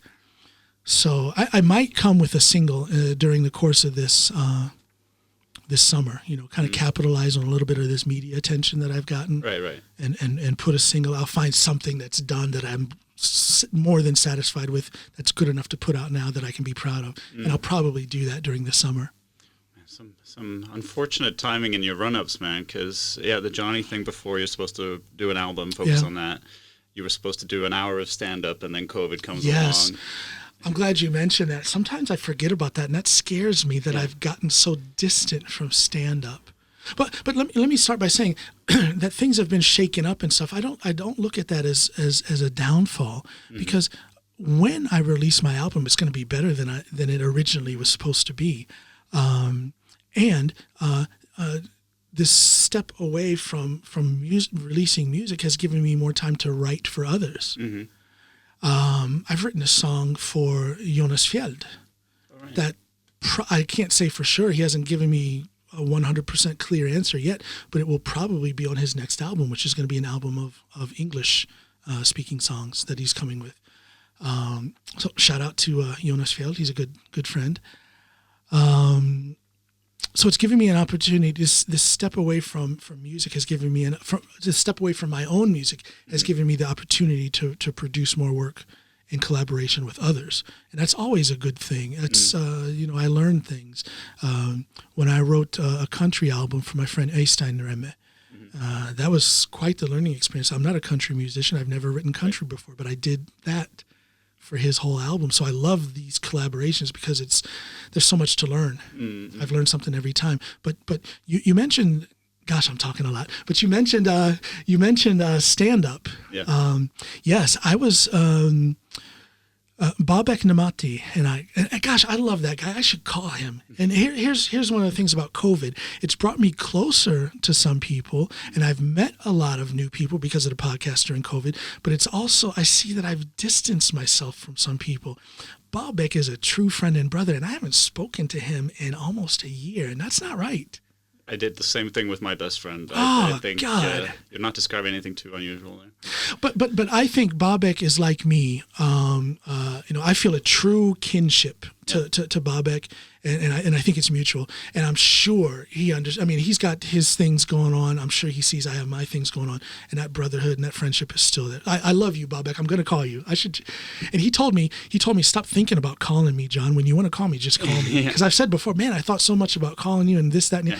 He says he's got like a Zen approach to that kind of. He says, stop thinking about it. If it enters your mind, just do it. Yeah, and he's right. It's like people say about if you want to quit drinking or quit drugs or smoking or whatever, you go like, I'll do it tomorrow. Well, if you want to do it, you do it today, right? Yeah, that's a little deeper though. With quitting, of course. I'm just saying that. But you're right. Yeah, you're right. You have to just jump into it. Feet first. Just jump into it. Planning is often a way of postponing. Yeah. But if things had gone the way they were supposed to go without COVID, Babek Namati and I, we were going to start booking smaller shows. You know, if people came, great. If they didn't, great. But we were going to work on our act and build it out to maybe a half hour, 40 minutes each, and then put that on tour. And then during the course of that, my plan was to add, subtract, change so that I would have 2 half-hour sets, which I then, at the end of touring with Babek around here in Norway, I could then combine into my own 1-hour show. And that was supposed to have happened in December 2020. Yeah. And it just didn't. It just didn't. Because my last day of stand-up, I was pretty much done in March when COVID hit. I did Steinar's, and then I did Steinar's again in June or July of last summer. Yeah. But nothing between March and that show in June or July, and nothing at all since then. Yeah. So stand-up but it's not totally quiet. I have written a lot of stand-up. I haven't vocalized it. I haven't put it out there on the mic yet, but I have written a lot of great ideas. They make me laugh anyway. Yeah. So make Snoopy cringe. Well, you know, she is somewhat of a barometer for what I put out there and what I don't. Yeah, I've understood that your method of writing tends to be, can I make her uncomfortable? Yes, yeah. Exactly. Yeah. You know, if I make her laugh, I know it's super funny because she doesn't, I mean, she laughs a lot, but she laughs at weird things. So if I can catch her sense of humor, then I know it's pretty much going to catch everybody. Because I have to admit, as an American stand-up, I do have a certain approach to comedy that sometimes isn't relatable to a Norwegian audience. So if I can touch Snoopy, then I'm pretty sure I can touch everyone in a Norwegian audience. I have the same issue. Yeah, you know, yeah. We're coming at things from a different point, you know. And then as you guys see on social media and as you hear on the podcast episodes when Snoopy is my guest, I'm relentless with teasing her. So if I can say something as I tease her that either makes her laugh or makes her uncomfortable, she may not think it's funny, but if it's enough to make her uncomfortable and shy or embarrassed, you know, oh gosh, John, don't say that. Well, that means I need to say it in my stand-up routine because it's going to be funny to everybody else. Oh, if you can make people laugh against their will. Yes. There's a podcast I listen to that's about stand-up, and one of the guys, he's adamant about kind of making comparisons between stand-up and sex. And he says, sometimes it's better if it's wrong. Yeah. Right?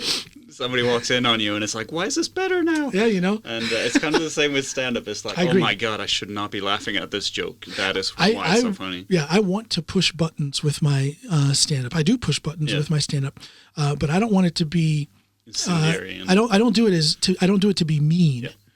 Yeah. It might be harsh and very direct, and it might be with the intention of making you uncomfortable, but I want it to be funny in that process, and it just might make people think a little bit. I want to touch on the taboo things. I have this thing, part of my routine where I talk about a farm girl from Gudbrandsdalen who went on her family's very religious. They have this big fancy farm, well-productive farm in Gudbrandsdalen. And she goes on a missionary trip to Africa. Right. And comes back and all she does is sleep with black guys. And then because of that, she gets disowned by her family. Okay, now, when you look at that premise, I see tons of comedy in there. Yeah. And some Norwegians in the crowd see the comedy in that, but a lot of them get extremely uncomfortable. Right. Because maybe that touches a little too close to home to some of them. Yeah. I've seen women in the audience when I do that little routine. I'm not going to go into routine about it because I don't want to blow the routine, but that's the premise. And I see a lot of women when I go into that routine, they get so red, they blush, and and I know, and sometimes I'll call them out. Yeah. And sometimes that'll take me completely away what I was going to say with that premise. It'll take me somewhere else because I'll say, this is hitting a little too close to home. And they'll be like, and then all of their girlfriends sitting on them will be like, yes, she was with Omar. And, and then there you go. And that's the kind of comedy that I want to do. I want to touch on those things that are sensitive, embarrassing, maybe even traumatic for people. Yeah. But do it in a way that's not mean, that's not overly harsh. I want to be a little harsh sometimes because I want to make a point, but it also has to be funny. Yeah. So I see some comedians who try to be too preachy. They're trying to preach and it becomes too harsh, and that's a turnoff. So I try to avoid that. I don't know. You have to ask my listeners or the audience members if I succeed or not. But I have bombed. Yeah. On the mic, but it doesn't bother me in the slightest bit. Anybody who knows anything about stand-up knows. I love it. I think it's hilarious. Yeah. I go back because I have my phone and I take up the audio on all of my performances. So I have everything is right there on my phone. And I love going back, and I think it's hilarious when I hear how I bombed. But it's also a learning moment because when you go back and you listen to it, you'll hear at what part in your little bit, what part did you hear someone go, ugh. Yeah. Ugh. Yeah. And then you can analyze, okay, why did they react that way? Oh, yeah, that's not really funny. That is too preachy, or that was too direct and too harsh. Yeah. Let me soften it up and make it a little more diffuse, and that will leave more room for humor. So that's how I learn from bombing, and that's why I don't mind bombing. I think one time I bombed, when was this? This was after my first show at Steinar's. I've done two times at Steinar's. The first time I did Steinar's, I killed. It was all new material. It was great. I felt so good. People loved it. It was one of the best few minutes I ever had on the mic. So I came back here to Drammen and did a club night here the day after and totally bombed with the same material. And it crushed me because I was on such a high. I love performing, and the performer in me really eats up, really swallows the compliments. Of course. And I'll be on a high. I can be on a high for days for one performance. Same. So I was very much on a high. I was so proud that I did no old material during that show at Steinar's. So all of this new material, and it killed. Yeah. And then I bomb. And I actually called, I felt like such a chump. But I called Jon Jarde. He's the leader for the drumming club here. Grand old man. I love that guy. I was just on the phone with him a couple of days ago. Hats off to Jon Jarde. He's the one that gave me my first shot in stand up here. So I love that guy can't say like a brother. He's kind of old. I love you like an uncle, Jon. So I actually called him the day after I bombed, after killing at Steinar's, but bombing and I said, Jon, can you just give me your honest evaluation? I needed some feedback. And I felt like such a chump for calling him, but I did it because I needed comfort. Yeah. Simply put, I needed comfort. But that's the only time that I actually felt horrible after bombing. Was that your first bomb, or? That was. Or was it just the contrast between that? That was my second bomb because there's certain bits of my routine that have bombed, but that was my first entire set where I got 0 laughs. I'm sorry, my second set where I got 0 laughs. My first set where I got 0 laughs was a club night in Drammen, and there was only like 5 people in the audience, and I'll tell this story. So. Brand new material. This is maybe only the third time I was doing stand-up. So this was at Union, on the small stage at Union here in Drammen. And Arne Fønnebø, who's another stand-up comedian here in Drammen, he was running the mixer, the music and everything. So I picked out a song by Marvin Gaye, Mercy, Mercy Me, The Ecology is the name of the song. If you know Marvin Gaye, you know that song. So he was supposed to play that song as I was coming out because I had a bit that was tied to that song. Right. So I start walking out and I get up to the mic, no music, nothing. And I'm like, and again, I was new, so I didn't have much backup and I definitely didn't have another starter. Mm-hmm. So, and then finally some music comes, but it wasn't my song. Mm-hmm. And I'm just, So I said, turn off the music. And then I tried to sing the song. So I asked the crowd, have you heard this song by Marvin Gaye? And I sing it, and I sing it well. I sing that song real good, and I sang it well. And they're all just sitting there like, no. You know, and again, there's a small crowd. There's only 5 people there. So they're right in front of me, and they're looking at me, and I said, you guys have heard that song, right? And they're like, no. So the entire structure and premise for my opener, which is a killer opener, I still haven't gotten to use it yet, but when I do, it's going to be good. But it just went out the window, and I lost my composure. I was frustrated because there was only 5 people there. It was weird because there were only 5 people, and they were literally as close as you and I. And that's just, I don't know. That's different. It's weird to have a crowd that, and it was. I bombed. I've had one of those nights in Drammen. That's the first time I was on the stage with you in Drammen. I remember. Yes. And there was this tiny crowd, and there was a guy opening who just did all the rookie mistakes. Yes. And when you got that few people, you can't reach a tipping point where the room is laughing. Yeah, right? it's just going to be titters. And I didn't have the experience or composure to have a backup for my opener. And it was 7 minutes of hell. Did they see you sweat?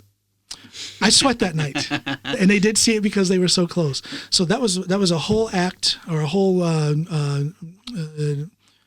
microphone session where I bombed.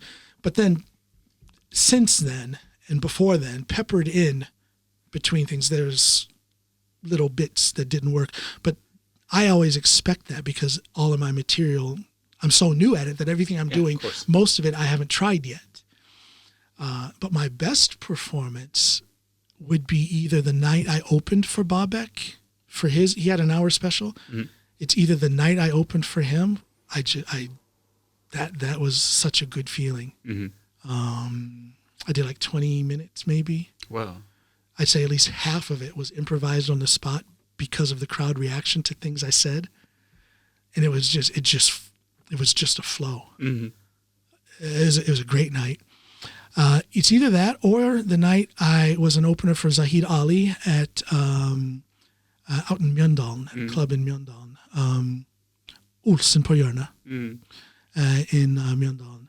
I opened for him, packed house. I don't know how many people there. Might be the biggest crowd I've ever had for stand-up. Totally packed. Standing room only, and not even standing room. It was so packed. And I was just on a roll. And everything, I mean, I felt like a star. Everything worked. And that's where I learned, or that's not where I learned, but where I kind of got, it kind of supported my idea of that because I tell stories. I don't have joke punchline. I tell stories when I'm up there. And it kind of reinforced that concept that I want for my comedy, that the stories I'm telling are open-ended. So that based upon the audience reaction, I can go a certain place. And as much improvising as I did when I opened for Bobek, when I was support for Zahid Ali, I would say I improvised maybe 90% of the 20 minutes I was on that mic. And it was a flow. And it started from the minute I came out. I'm in terrible shape now, but I was in pretty decent shape then, in between all of these shoulder surgeries. So I walk out on the stage, and it was cold outside. This is in the late fall, early winter. And I took my jacket off, and I was wearing short sleeves, and these 2 white ladies in the front row go, ooh, like that. And I said in Norwegian, lyst på sjokolade? And do you want some chocolate? Sleik på armen min. Have a lick on my arm. You know, and I do my routine in English, but I said it in Norwegian right there. And that was it. And it was off to the races. Full of improvising, playing on the black sexuality thing. Making Jungle Fever work for you. Absolutely. I mean, they gave it to me.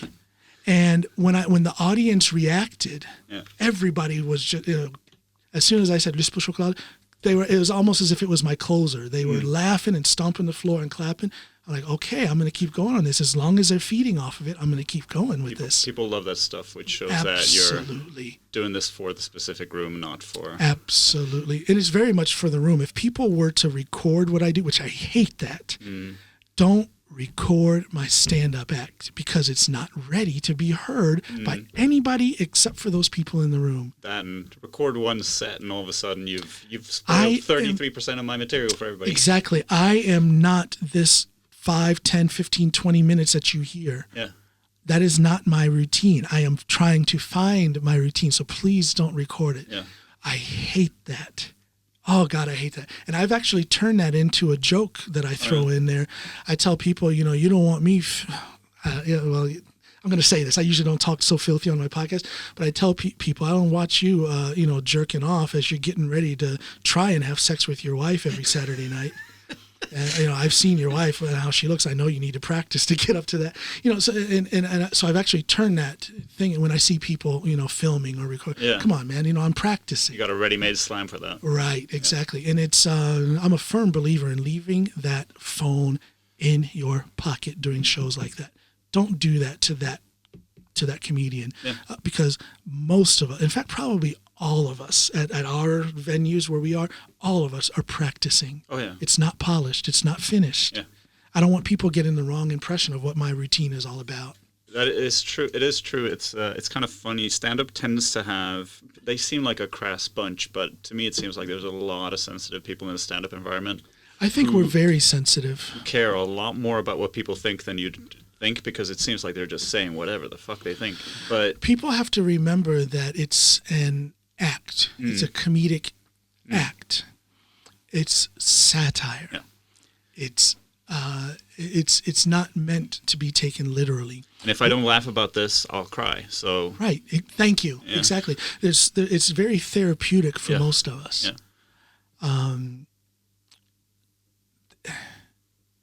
Yeah. People just need to know that. People need to understand. And I think most people do. But again, like I said, every once in a while you'll see that person with the camera, or you'll see someone writing on a blog about how offended they are about what this, that, and the other stand-up comic said. And it's like, how can you be offended? You chose to go there for comedy. It's funny. Yeah. Ugly things are funny. Yeah. There's humor in that. And if there isn't, allow us to make humor in that tragic situation, because people need to heal. And many people do it with humor. It's therapeutic. Thankfully, there's not a lot of money to get to out us anonymous people toiling to become funny, right? Like, you need a lot more profile before people will hang you out to dry for it. So there seems to be it works a good way that way. But back to the point about bombing. I talk too much. No, it's fine. It's just it got a bit off what I wanted to ask you earlier, because the bombing, you talk about that, you don't mind it and stuff like that. Not at all. It's completely necessary, right? Because when things go really well, like Olsen på Jørn or whatever, right? You don't learn from that much, right? That's a victory lap. Tends to be. I disagree. Oh, really? I tend to disagree. Nice. Fine. I think I think that for me anyway, the times I've done extremely well, I can think of, besides the two I mentioned, there's maybe one more where I'm like, oh my gosh, this was almost perfect. Yeah. And then the first thing I do is I have to listen to it. Not the whole thing, but I'll just kind of flash through it on my phone. Are people laughing as I remembered them to have laughed? And if they are, then I'm like, okay, this was good. Because I have to say this, sometimes where I thought I bombed in the moment, I'll go back and listen to it. I'm like, oh my gosh, they were laughing. Yeah. So that tells me that I was not in the moment. Because if I was in the moment, I would have been able to feel that laughter, experience their laughter. I was too much in my head. Yeah. Maybe my choice of words was different in the way in which I wrote it. So I was all hung up on that, and I felt like I did wrong. And then that mental process blocked out the true response from the audience. And then there's also this thing where I thought, oh my God, that killed. And I'll go back and listen to it. That was an that was my laughter, not not theirs. So that happens. Yeah. So I do believe that I have learned from those couple of shows that I did where I was darn near perfect, because I can go back and listen to those bits that were so good, and then tweak it a little, or just make sure I don't change it because it's already there. Yeah. Right. So there's something to be learned from doing well as well. I should have phrased it as you learn more. Yeah, you should have. What's wrong with you, man? Listen, my notes are empty. Yeah, look at that. There's no preparation here. This is just. No, but stand up in general has been quite the journey for me. I literally just fell into stand-up, and I'm so glad that I did. And it worries me sometimes that I've been so long away from it. But COVID has happened, and yeah, I mean, this is just the way it turned out, but I will be coming back to it. Absolutely. I hope so. When I'm better physically, you see, as I sit, I have to support my arm and stuff. I can't stand over. Just the weight of my arm is just killing on my shoulder and stuff. But I'm going to get over that. I'm going to get beyond that, and I will be back for stand up. Like I said, I had those plans of having a 1-hour show by December, and a lot of people were like, "Isn't that kind of soon?" No, for me, it was not soon. It was, it would have been time in December. So eventually I'll get back on my feet, and then I'll make new plans, and I'll do that 1-hour special. You're needing people to warm people up for you. Yes. Or cool them down if you want to challenge. I can do both reliably. No, absolutely. I would like to have maybe 2 people who do like 15 minutes each, or maybe one person do 20 minutes, half hour. I don't know. Somebody's going to have to open for me. Right, yeah. A little palate cleanser. Yeah, Make sure they're not too funny, though. Exactly. Yeah. Exactly. Don't touch on the same subject as you. The question would be, should I have them do their routine in English or Norwegian? There's some people out there who are quite good at doing it in English, and I just wonder how the audience would read. Well, I don't know. If anybody came to see me, they're going to know I'm going to do my routine in English, regardless. Yeah, I guess it doesn't matter then. Yeah. Put me on. I'll stick on my British accent. They'll get a bit of a salt and pepper thing, right? Salt and pepper? Yeah. Black and white. British. Contrast. Literally British. I've literally got a British accent, yeah. I was considering using that today because I look so scruffy to kind of balance things out. Yeah. You got that lived-in, that Brad Pitt unwashed look, which women for some reason find attractive. To me, unwashed is unwashed. But, fresh out of lockdown. Fresh out of lockdown. I watched Bo Burnham's Inside yesterday, and I'm like, oh yeah, no, I feel like that. Have you seen that yet? No, I haven't. Well, it's kind of worth your time, even though it's not laugh out loud funny at times. But it's a good little summary of what we've been through this past year, because it's interesting seeing a lot of different comedians have their take on how they've tackled COVID. I tackled it by not doing any stand-up, but again, I write. I've been writing, so. Where will you do it anyway? Like I grab every opportunity I can get, and aside from online mics, there's been virtually nothing, unless you go outside of Oslo, of course, and a bit further away. Like Gjøvik started up a bit earlier in Bergen. But the online thing is not appealing to me. I need to smell the sweat of my audience. I need them to smell my sweat. There's that direct interaction. That I feel would be gone. Yeah, you feel things in the air, right? I've got to have that. Yeah, I've got to. I got a lot of offers, and thank you to those people who sent me those offers to do things online with stand up, but it just wasn't my thing. John's not interested, but I got loads of time. Anybody who wants to. There is. Call that guy. I need every little 10 kroner I can get. Well, it's. I wish it was easier to make money doing stand up here in Norway. There's a lot of talent out there, and I wish that talent could be better compensated. But people just don't want to pay for. I shouldn't say that, because there are hot spots in Oslo where people can get paid. But why does it always have to be just in Oslo? Why do you have to go to Oslo if you want to make some money doing stand-up? Why is that? If you want to live off it, it seems like you want to have to cobble together a 1-hour show, take it on the road, and clean people out. Because just doing the clubs and stuff. Clean people out. That's a cynical. Yeah, but it seems like in Oslo, if you do Lotta and all that stuff, it does not mean you're not working another job. That's right? True. That's quite true. Yeah, I think you have to go on the road and go around the country. See, and that's what I was going to do. That's what I was going to do with Babek. Yeah, and then after that, do my own 1 hour. I do not have the balls to aim for that because I'm some way off having an hour. But down the road, that's what I'm thinking. Because the problem with Norway, I think, is it's a small place. It's easy to climb shore in some ways because there's not a lot of people you have to rise above. Right.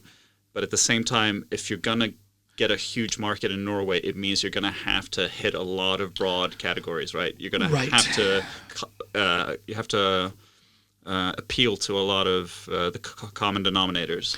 Well, and then another thing is, even if you have a good 1 hour show that's well promoted, there's not that many large venues in Norway for comedy. There just isn't. it's few and far between that you have a comic who is going to, for example, go to Oslo Spectrum. Yep. And when that happens, who are they? They're the Bill Burrs, they're the Dave Chappelles, and things like that. For a Norwegian comic to go to a venue that large is quite the rare thing. So you're limited with the venues that can be profitable for a tour. I would have to say, though, that also I saw Dave Chappelle at Oslo Spectrum last year. Such an underwhelming experience. Really? Oh, yeah, because it kind of feels like you're in this big hangar with these folded chairs, right? And you see this huge stage.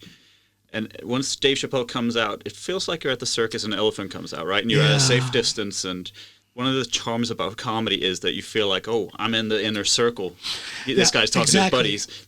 That completely was lost. Now, I have never seen a pro stand-up comic like that anywhere. Yeah. But I don't think that I would want to see any stand-up. I don't care who they are.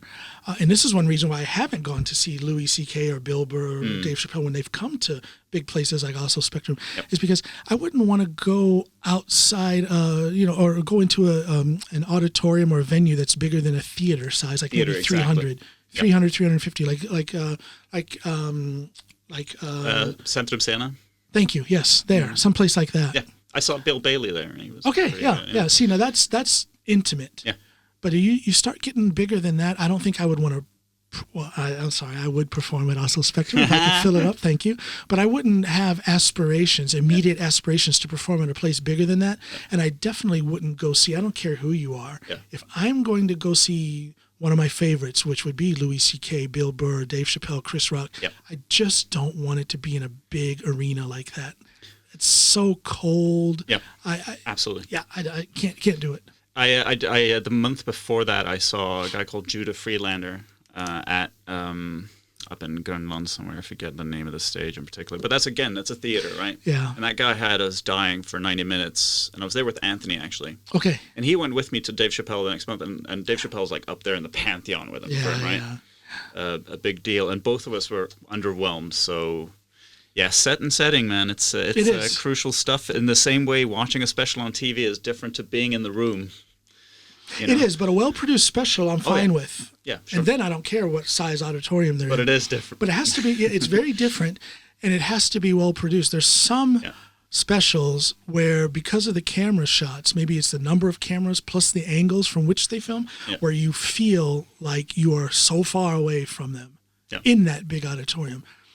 But if you film it in the way that, again, back to Chappelle, Chris Rock, Louis C.K., Bill Burr, those guys have excellent specials filmed. If it's filmed in a way that makes you feel like you're there. But of course, it's still not the same as being in that, again, not larger than a 300-seater arena or theater, I'm sorry. It's got to be well shot if I'm going to watch it on TV. I know there's a lot of good comedians out there who have specials. And I've turned them on, but if after 5 minutes I feel like I'm not there, I don't care about the material. I just can't do it. I turn it off. Yeah, it's gold dust, that stuff. It's based on all the tiny little. I mean, this is one of the things we're most specialized for as humans. I'd say the reading micro expressions, hearing little catches in the tone, the timing, and inferring things from them. And stand-up plays on all those things. Yes, I think That's why I can't little do small things are off, and all of a sudden you lose. That's why I can't do the online shows. Same thing. Can't that do it. tiny little delay is enough to throw me off my rhythm when you're trying to sort of because you have to change according to it's like a bird flying, right? You got to adjust things a little bit just to get that steady course. Well, and I would also think that as far as the audience is concerned, and again, I haven't done any online shows, but I've always had this thing that the audience to an online show is going to feel like they have their privacy still because they're sitting in their home, their space. And I don't want them to feel like they have privacy because then I don't feel that I can ask them to look at your arm. Well, example. That's a good example. Yeah. Or say, you've been on a missionary tour to Africa, and now it's the missionary position with Omar. I can't. It's different. I'm not gonna have that. That's from the actual bit. That's actually part of my bit. Yeah, it is. It's actually crucial to the way I do my comedy is that people are there and breathing, and I can hear every sigh, every intake of breath. Yeah. I can see every gesture. And if they get distracted, you can be like, okay, what's going on over there? Exactly. Catch them. If they're on a screen audience, you're only going to see them maybe from the chest up. Whereas in a live show, if I say something that might make them literally squirm, and you'll see their feet and their legs, and that's a reaction. That's a reaction that ties in to that symbiosis that I'm after. And it all disappears when it's online. Again, much love and good luck to those who are doing it. I know some people are being successful, but I just... Yeah, I'm the same way. All right, I feel like we've spent a lot of time on stand-up here because it just happens to be the case.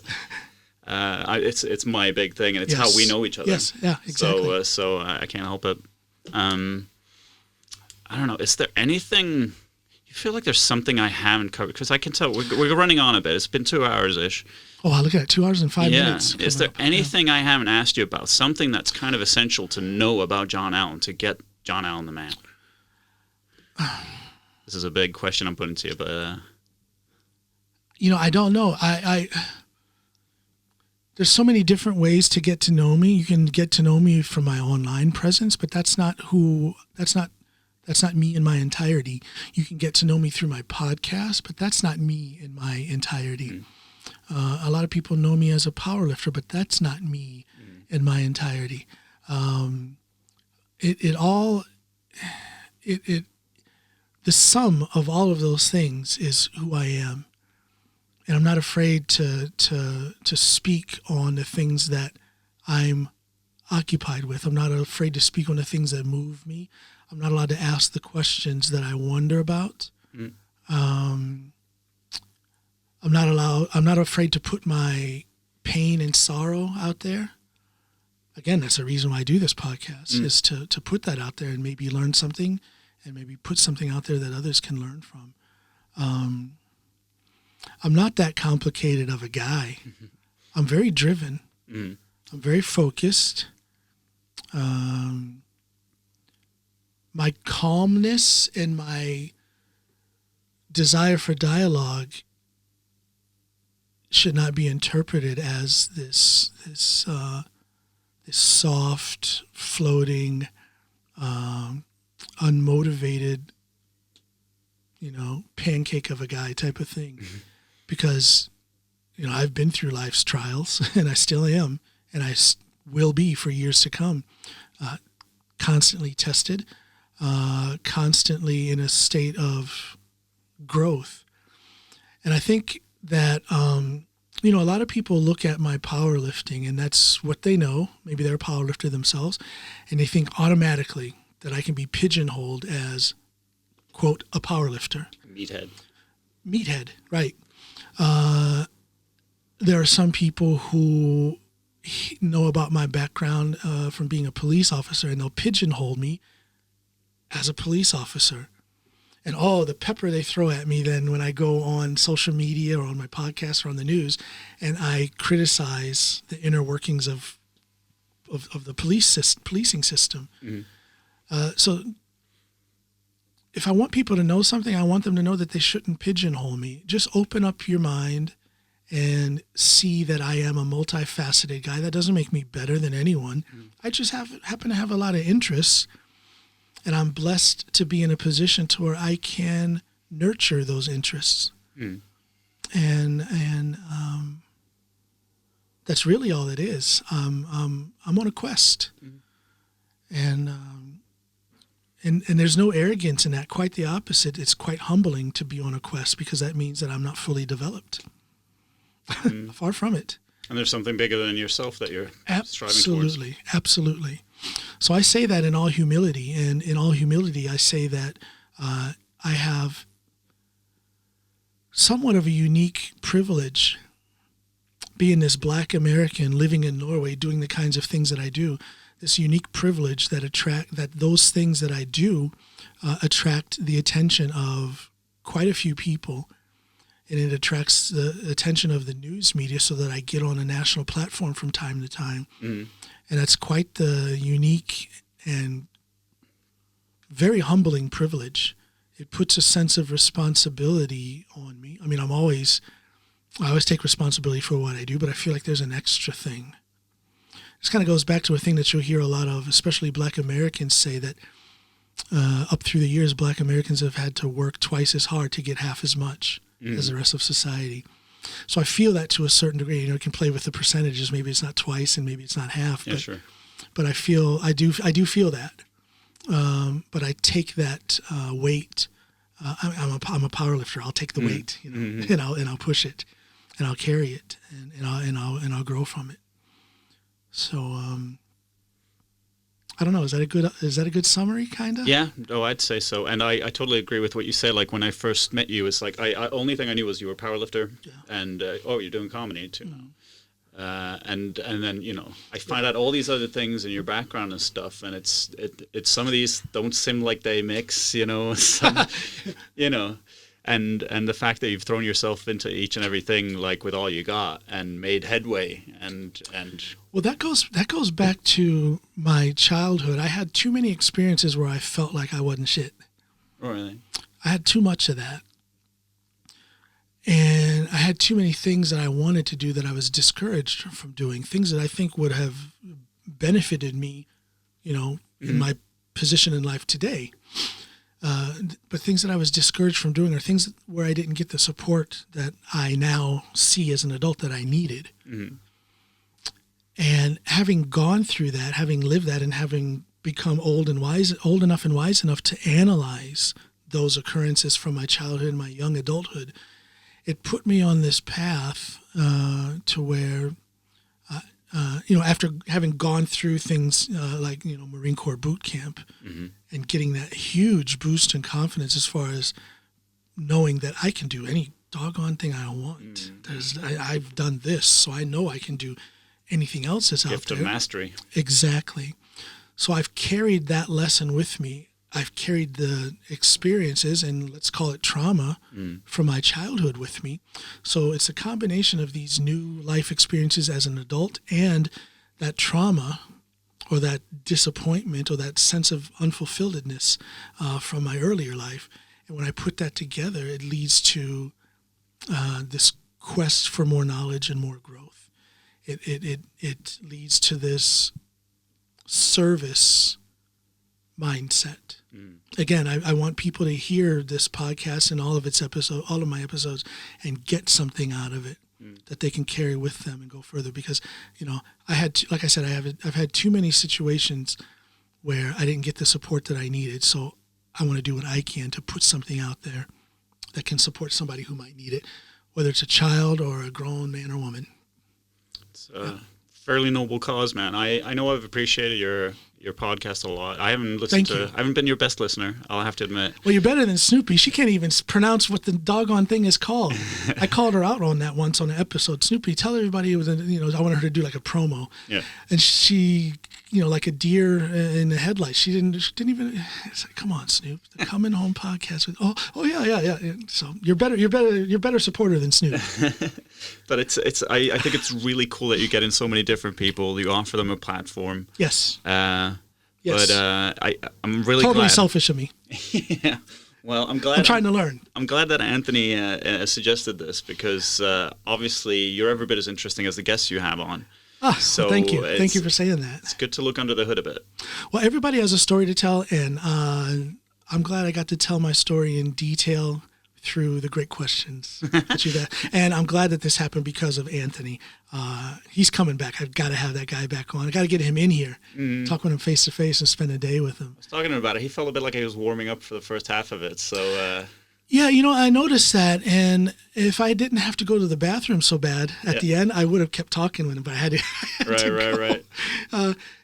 There's at least another 3 hours of podcasting in our conversation, Anthony and I. So I will have him back. I'm just glad he did this and made this happen. This has been fun. I felt like I talked a little too much sometimes, but hey, you asked me, I'll tell you. Yeah, that was the aim. I was deliberately shutting up. You know me, I'll talk a mile too, right? Yeah, and absolutely. I'll pontificate about stuff I have no idea about and take great delight in it. But today it was like, all right, let's let this guy talk. No, this was fun. I really appreciate it, man. So I think that my podcast has been somewhat better for having been taken over for an episode by you. So thank you for that. All right. Thank you for having me as your host for My this pleasure. And I'm looking pleasure. forward to being back as a guest sometime, maybe with Anthony in the studio. Yeah, no, that would be we were fun. talking about that, yeah. I like to make a whole day of it. Get you guys in here. I'll make us dinner, and you guys hang out. You can meet the family. You'll probably meet Snoop and the kids now. They were out. They made us run to the store as you were coming in, so you'll probably get to meet them now when we go out. But to spend a whole day and have dinner and turn it into a couple 3-hour long podcast episode with you and Anthony. Sounds awesome. Yeah. All right, I'm handing the keys back to you. All right, that's Eirik Sørvik, everybody. Thank you all for listening. If you're listening to me on a regular podcast platform, just listening, please look at the description of this episode. You'll see a couple of links that you can click on if you'd like to support me. Your donations are not necessary, but they are highly, highly appreciated. If you're watching me on YouTube, that's where I want you to be. You can see these beautiful, smiling, unshaven faces. And you will also see in the description of the episode there on YouTube where you can click on a couple of links in order to support me. Thank you all so much. This is the Comin podcast with John Allen, and my host today, not my guest, my host has been Eirik Sørvik. Thank you so much, Eirik. Take care, everybody. Give him a screenshot. There we go. Take care, everybody. Bye.